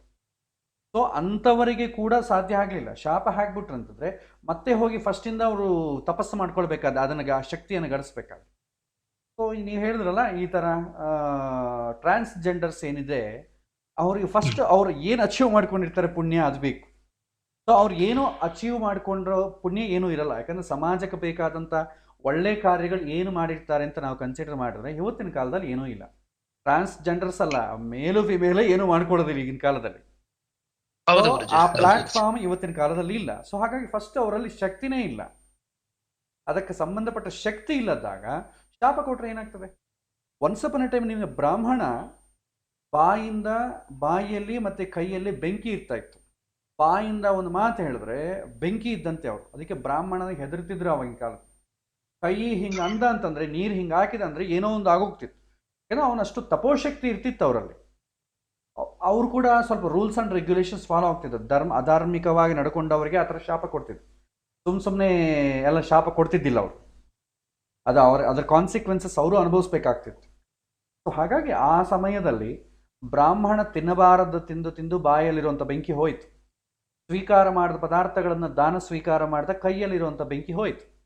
ಹಾಗಾಗಿ ಬ್ರಾಹ್ಮಣ ಶಾಪಗೆ ಬೆಲೆ ಇಲ್ಲ ಈಗಿನ ಕಾಲದಲ್ಲಿ. ಎಲ್ಲದಕ್ಕನ ದೊಡ್ಡ ಶಾಪ ಕೊಡೋನು ಬ್ರಾಹ್ಮಣನೇ. ಈಗಿಲ್ಲ, ಯಾವಾಗಿಂದನೂ. ನಾವು ಪುರಾಣಗಳು ತಗೊಂಡ್ರೆ ವಿಷ್ಣುಗೆ ಸಂಬಂಧಪಟ್ಟ ಕಥೆಗಳು ತಗೊಳ್ರಿ, ಅಂಬರೀಷ, ಹರಿಶ್ಚಂದ್ರ, ಆಗಿನ ಕಾಲದಿಂದನೇ ಬ್ರಾಹ್ಮಣ ಶಾಪಕ್ಕೆ ಅಷ್ಟು ಪವರ್. ಈಗ ಬ್ರಾಹ್ಮಣ ಶಾಪ ಕೊಟ್ರೆ ಯಾರು ಕೇರ್ ಮಾಡ್ತಾರೆ? ಯಾರು ಕೇರ್ ಮಾಡಲ್ಲ. ಅಂಥದ್ದು ಟ್ರಾನ್ಸ್ಜೆಂಡರ್ ಏನೂ ಇಲ್ಲ, ಅವರು ಒಂದು ದುಡ್ಡಿಗೋಸ್ಕರ ಪಾಪ, ನಾವು ಅದನ್ನು ಟೀಕೆ ಮಾಡಬಾರ್ದು. ಯಾಕಂದರೆ ಅವ್ರಿಗೆ ಪಾಪ ಅವ್ರಿಗೂ ಅವಕಾಶಗಳು ಏನಿರ್ತೀಯೋ ಅದು ನಮಗೆ ಗೊತ್ತಿಲ್ಲ. ಆದರೆ ಈ ಥರ ಡಿಮ್ಯಾಂಡ್ ಮಾಡೋದ್ರಲ್ಲಿ ಎಥಿಕ್ಸ್ ಇರಲ್ಲ. ಯಾವಾಗ ಎಥಿಕ್ಸ್ ಯಾವಾಗ ಇರೋದಿಲ್ವೋ ಅವಾಗ ಅವ್ರಿಗೆ ಪುಣ್ಯ ಅಂತ ಅಂಬೋದೇನಿರಲ್ಲ. ಪುಣ್ಯ ಯಾವಾಗಿಲ್ವೋ ಅವ್ರಿಗೆ ನಿಮಗೇನು ಶಾಪ ಕೊಡೋದೇನಿಲ್ಲ. Only it's a fear. ಅವ್ರು ಈಗ ಸಮಾಜದಲ್ಲಿ ಏನೋ ಆಗಿದೆ, ಅವರು ತುಂಬ ಮಂಗಳಮೂರ್ತಿಗಳು, ಅವರು ಏನೋ ಈ ಕಾರಲ್ಲಿ ಹೋದಾಗೆಲ್ಲ ಒಂದು ₹1 ಕಾಯಿನ ಎಂಜುಲ್ ಮಾಡಿ ಕೊಡ್ತಾರೆ, ಅದನ್ನು ಇಟ್ಕೊಂಡ್ರೆ ಏನೋ ತುಂಬ ಸಂಪತ್ತು ಬಂದ್ಬಿಡ್ತಾರೆ. ಇದೆಲ್ಲ ಬಿತ್ತಿದ್ದು. ಓಕೆ, ಇದೆಲ್ಲ ಹೆದರಿಕೆ, ಅಜ್ಞಾನ, ಭಯದಿಂದ ಬರುವಂಥದ್ದು. ಸೊ ಆ ಥರ ಶಾಪ ಗೀಪ ಎಲ್ಲ ಹಂಗೆ ವರ್ಕೌಟ್ ಆಗಲ್ಲ. ಬ್ರಾಹ್ಮಣನ ಶಾಪಗೆ ಬೆಲೆ ಇಲ್ಲ, ಇನ್ನು ಅವ್ರ ಶಾಪ ಏನು ಕೇಳ್ತೀರಿ ನೀವು? ಬ್ರಾಹ್ಮಣ ಶಾಪಕ್ಕೆ ಬೆಲೆ ಇದೆಯೇನೋ ನೋಡಿ. ನಿಷ್ಠಾವಂತನಾಗಿ ಧರ್ಮಾರ್ಥ ಕಾಮ ಮೋಕ್ಷಗಳನ್ನೇ ಸದಾ ಪರಿಪಾಲನೆ ಮಾಡುವ ಶಾಪಗಳು ತಗುಲ್ತದೆ. ಈಗ ಧರ್ಮ ಎಲ್ಲಿದೆ, ಅರ್ಥ ಎಲ್ಲಿದೆ? ಧರ್ಮಬದ್ಧವಾಗಿ ನಡ್ಕೊಳ್ಳೋ ಬ್ರಾಹ್ಮಣ ಎಲ್ಲೇ ಐಡೆಂಟಿಫೈ ಮಾಡ್ತೀರಿ? ಅಂತ ಅರ್ಥವನ್ನು ನಮ್ಗೆ ಎಷ್ಟು ಬೇಕೋ ಅಷ್ಟೇ ಗಳಿಸುವಂಥ ಬ್ರಾಹ್ಮಣನ ನೀವು ಎಲ್ಲೇ ಐಡೆಂಟಿಫೈ ಮಾಡ್ತೀರಿ? ಇಲ್ವಲ್ಲ, ಆಗೋದಿಲ್ವಲ್ಲ. ಸೊ ಅವರ ಶಾಪವೇ ವರ್ಕೌಟ್ ಆಗ್ತಾ ಇಲ್ಲ. ಉಳಿದವರ ಶಾಪ ಏನು ಹೇಳ್ತೀರಿ? ಯಜಮಾನ, ಒಬ್ಬ ಕೆಲಸಗಾರ, ಇಬ್ರು ಒಂದು ಸ್ಥಾನದಲ್ಲಿ ಒಂದು ಇದರಲ್ಲಿ ಕೆಲಸ ಮಾಡ್ತಿರ್ತಾರೆ. ಯಾರಿಂದ ಯಾರಿಗೆ ತೊಂದರೆ ಆಗಬಹುದು ಅಂತ ಒಂದು ಸಲಹೆ ಬೇಕಾಯ್ತು. ಇಲ್ಲ, ಕ್ಲಾರಿಟಿ ಇಲ್ಲ, ನಂಗೆ ಸ್ವಲ್ಪ ಕ್ಲಾರಿಟಿ ಕೊಡಿ ಗುರುಗಳೇ. ಈಗ ಒಬ್ಬ ಕೆಲಸಗಾರ ಹೋಗ್ತಾನೆ, ಹ್ಮ್ ಆ ಯಜಮಾನ ಹತ್ರ ಕೆಲಸ ಮಾಡ್ತಾನೆ. ಹ್ಮ್ ಯಜಮಾನರಿಂದ ಏನಾದ್ರೂ ಮುಂದಿನ ದಿನಗಳಲ್ಲಿ ತೊಂದರೆ ಆಗ್ಬೋದು ಅಂದ್ರೆ ಯಾವ ರೀತಿ ನಾವು ಕಂಡುಹಿಡಿಬೇಕಾಗುತ್ತೆ? ಅಥವಾ ಒಬ್ಬ ಯಜಮಾನನ ಹತ್ರ ಒಬ್ಬ ಕೆಲಸಗಾರ ಬಂದಾನಂದ್ರೆ ಕೆಲಸಗಾರನಿಂದ ಯಜಮಾನಿಗೆ ಏನಾದ್ರೂ ತೊಂದರೆ ಇದೆಯಾ? ಆ ಥರ ತೊಂದರೆ ಇಲ್ಲ ಅಂತಂಬೋ ಕೆಲಸಗಳು ಈಗ ಇದೆಯಾ? ಇವತ್ತಿನ ಕಾಲದಲ್ಲಿ ಯಜಮಾನಿಂದ ಸೇವಕನಿಗಾಗ್ಲಿ, ಸೇವಕನಿಂದ ಯಜಮಾನಿಗಾಗ್ಲಿ ತೊಂದರೆ ಇಂಥ ಜಾಬಲ್ಲಿ ಇಲ್ಲ ಅಂತಂಬೋದು ಯಾವ್ದಾದ್ರು ಜಾಬ್ ಇದೆಯಾ? ಇಲ್ವಲ್ಲ. ಇಲ್ಲ ಇಲ್ಲ ಇಲ್ಲ ದಿಸ್ ಇಸ್ ಕಾಮನ್. ತೊಂದರೆ ಅಂತಂಬೋದು ಮನುಷ್ಯನಿಗೆ ಕಾಮನ್. ಆಶೆ ರಾಗದ್ವೇಷಗಳು ಅಂತಂಬೋದು ಸೇವಕನಿಗೂ ಬಿಟ್ಟಿದ್ದಲ್ಲ, ಯಜಮಾನಿಗೂ ಬಿಟ್ಟಿದ್ದಲ್ಲ. ಹಾಗಾಗಿ ತೊಂದರೆ ಅಂತಂಬೋದು ಕಾಮನ್. ತೊಂದರೆ ಇಲ್ಲ ಅಂತಂಬೋ ಒಂದು ಕ್ರೈಟೀರಿಯಾನೇ ಇಲ್ಲ. ಇಲ್ಲದಾಗ ನಾವು ಈ ಪ್ರಶ್ನೆಗೆ ಉತ್ತರ ಕೊಡೋಕ್ಕಾಗಲ್ಲ. ಆಲ್ಮೋಸ್ಟ್ ಆಲ್ ಎಲ್ಲ ಉದ್ಯೋಗಸ್ಥರು, ಎಲ್ಲ ಎಂಪ್ಲಾಯರ್ಗಳು ಅವರ ಕೆಳಗಿರೋರ ಜೊತೆ ಆಗಲಿ ಮೇಲ್ನವ್ರ ಜೊತೆ ಆಗಲಿ ಸಮಸ್ಯೆ ಇದ್ದೇ ಇರ್ತದೆ. ಅದನ್ನು ಪ್ರತ್ಯೇಕವಾದ ಜಾತಕದಲ್ಲಿ ನೋಡೋದೇನಿದೆ? ಅವನಿಗೆ ಟೈಮ್ ಕೆಟ್ಟದ್ದು ಅಂದ್ಕೊಳ್ಳಿ, 7 ವರ್ಷನೇ ಬಂತು, ಅಷ್ಟಮ ಶನಿ ಬಂತು, 6, 8, 12ನೇ ದಶೆ ಬಂತು, ಅದು ಇನ್ನಿಷ್ಟು ಎಕ್ಸ್ಪೋಸ್ ಜಾಸ್ತಿ ಆಗ್ತದೆ. ಬೇರೆ ಸಮಯದಲ್ಲೂ ಕೂಡ ಇರುತ್ತೆ, ಅಷ್ಟು ಸಿಗ್ನಿಫಿಕೆಂಟಾಗಿ ನಾವು ತಗೊಳ್ಳೋದಿಲ್ಲ ಅಷ್ಟೇ. But this is quite common. ಸಮಸ್ಯೆ ನೀವು ನಿಮ್ಮ ಓನ್ ಕೆಲಸಗಳು, ಹಿಂದಿನ ಕಾಲದಲ್ಲಿ ತಂದೆಯಿಂದ ಕೆಲಸಗಳನ್ನ ಕಲ್ತ್ಕೊಂಡು ಯಾರ ಮೇಲೂ ಡಿಪೆಂಡ್ ಆಗಲಾರ್ದ ಅವ್ರ ಕೆಲಸಗಳು ಅವರೇ ಮಾಡ್ಕೊಳ್ತಾ ಇದ್ರು ನೋಡ್ರಿ. ಅಂತ ಅದರಲ್ಲಿ ಇದರ ಸಮಸ್ಯೆಗಳು ಇದ್ದಿಲ್ಲ. ಈ ಕಾಂಪಿಟೇಷನ್ ಯುಗದಲ್ಲಿ ಸಮಸ್ಯೆಗಳಿರುತ್ತೆ. ಈಗ ತಂದೆ ಪುರೋಹಿತಾರೆ, ಮಗ ಪುರೋಹಿತ ಆಗ್ತಾನೆ. ತಂದೆ ಬಾರ್ಬರ್ ಆದರೆ ಮಗ ಬಾರ್ಬರ್ ಆಗ್ತಾನೆ. ತಂದೆ ರೈತ ಆದರೆ ಮಗ ರೈತ ಆಗ್ತಾನೆ. ಅಂಥವರು ಇಂಡಿಪೆಂಡೆಂಟ್. ಅವರನ್ನು ಯಾರು ಕಮೆಂಟ್ ಮಾಡ್ಲಿಕ್ಕೆ ಬರಲ್ಲ. ಅವರು ಓನಾಗಿ ಅವ್ರು ಕೆಲಸ ಮಾಡ್ತಾರೆ. ಇವತ್ತು ಅದಿಲ್ಲ. ನಾವು ಚೆನ್ನಾಗಿ ಓದಿಕೊಂಡು ಯಾರೋ ಒಬ್ಬನ ಕೈಲಿ ಕೆಲಸ ಮಾಡಬೇಕಾಗತ್ತೆ. ಅವನು ಕೆಲಸ ಮಾಡೋನಿಗೂ ಎಕ್ಸ್ಪೆಕ್ಟೇಷನ್ಸ್ ಇರುತ್ತೆ, ಮಾಡಿಸಿಕೊಳ್ಳೋನಿಗೂ ಎಕ್ಸ್ಪೆಕ್ಟೇಷನ್ಸ್ ಇರುತ್ತೆ. ಅದು ಯಾವಾಗ ರೀಚ್ ಆಗೋದಿಲ್ವೋ ಅದು ಆಟೋಮೆಟಿಕ್ಕಾಗಿ ಬರುತ್ತೆ. ಅದು ಸಮಾಜದಲ್ಲಿ ಆಗುವಂಥ ತೊಂದರೆ. ಇದಕ್ಕೂ ಸಂಬಂಧ ಇಲ್ಲ. ಅದನ್ನು ಜಾತಕದಲ್ಲಿ ನೋಡ್ಲಿಕ್ಕಾಗಲ್ಲ. ಒಂದು ವೇಳೆ ನೋಡಬೇಕಂದ್ರೂ ಕೂಡ ಟೈಮ್ ಕೆಟ್ಟಿದ್ರೆ ಆಗ್ತದೆ. ಆ ಟೈಮ್ ಕೆಟ್ಟಿದೆ ಅಂತ ನೀವು ಹೇಗೆ ರಿಕಗ್ನೈಸ್ ಮಾಡ್ತೀವಿ? 7 ವರ್ಷನೇ ಬಂದಿದೆಯಾ, ಅಷ್ಟಮ ಶನಿ ಬಂದಿದೆಯಾ, ಅರ್ಧಾಷ್ಟಮ ಶನಿ ಬಂದಿದೆಯಾ, ಅಥವಾ 6, 8, 12 ಕನೆಕ್ಷನ್ ಆದಂಥ ದಶೆ ನಡೀತಾ ಇದೆಯಾ ನೋಡ್ಕೊಳ್ಳಿ. ಇದರಲ್ಲಿ ಯಾವುದನ್ನು ಆಪ್ರೇಟ್ ಆಗ್ತಾ ಇದ್ರೆ ಅದು ಸಿಗ್ನಿಫಿಕೆಂಟಾಗಿ ಅದು ಕಾಣುತ್ತೆ ಅಷ್ಟೇ. ಇನ್ನು ಅದಕ್ಕೆ ಮೇಲೆ ಇನ್ನು ಅದನ್ನು ಸಪರೇಟ್ ರಿಕಗ್ನೈಸ್ ಮಾಡಲಿಕ್ಕೆ ಏನೂ ಇಲ್ಲ. ಏನಾದರೂ ಪ್ರಶ್ನೆಗಳಿದ್ರೆ ವಾಟ್ಸಪ್ ಮುಖಾಂತರವಾಗಿ ಕೇಳಿ, ಅಥವಾ ನೆಕ್ಸ್ಟ್ ಕ್ಲಾಸ್ ಪ್ರಾರಂಭದಲ್ಲಿ ಕೇಳಬಹುದು. ಸೊ ಇವತ್ತಿಗೆ ಇಲ್ಲಿ ಪಾಠ ಮುಗಿಸ್ತೇನೆ. ಸ್ಪಿರಿಚುವಾಲಿಟಿ, ರಿಲಿಜಿಯನ್ ಸಂಬಂಧಪಟ್ಟ ಇಷ್ಟೇ ಅಂತ ಅಂದುಕೊಳ್ತೇನೆ. ಇನ್ಯಾರಾದರೂ ಸ್ಪೆಷಲಾಗಿ ಕೇಳಿದರೆ ಅದನ್ನು ನೆಕ್ಸ್ಟ್ ಕ್ಲಾಸಲ್ಲಿ ನಾನು ಎಕ್ಸ್ಪ್ಲೈನ್ ಮಾಡ್ತೇನೆ. ಸೊ ಏನಾಗಿದ್ದರೆ ಆ ಥರ ಇದಕ್ಕೆ ಸಂಬಂಧಪಟ್ಟದ್ದು ಏನಾದರೂ ಪ್ರಶ್ನೆಗಳಿದ್ದರೆ ತಿಳಿಸಿ. ಆ್ಯಕ್ಚುಲಿ ಜ್ಯೋತಿಷ್ಯ ಬೇಕಾದ ಸ್ಪಿರಿಚುವಾಲಿಟಿಗೋಸ್ಕರವೇ. ಇದಕ್ಕೆ ಸಂಬಂಧಪಟ್ಟ ಪ್ರಶ್ನೆ ಕೇಳಿದ್ರೆ ಎಲ್ಲರಿಗೂ ಹೆಲ್ಪ್ ಆಗ್ತದೆ. ಎಸ್ಪೆಷಲ್ ನನಗೂ ಹೆಲ್ಪ್ ಆಗ್ತದೆ. ಅದನ್ನು ಹೇಗೆ ನೋಡಬೇಕು ಅಂತ ಅಂಬೋದು ಮೊದಲು ನಾನು ತಿಳ್ಕೊತೀನಲ್ವ, ನಾನು ತಿಳ್ಕೊಳ್ತಾನೆ ನಿಮಗೆ ಹೇಳಬೇಕು. ಹಾಗಾಗಿ it helps me a lot. So ಹಾಗಾಗಿ ಇವತ್ತಿನ ಪಾಠ ಇಲ್ಲಿಗೆ ಮುಗಿಸೋಣ. ಮತ್ತೆ ಬರುವಂತಹ ಭಾನುವಾರ ಯಥಾ ರೀತಿ ಆಗೋಣ. ನಮೋ ನಮಃ. ಶ್ರೀಕೃಷ್ಣ ಅರ್ಪಣ.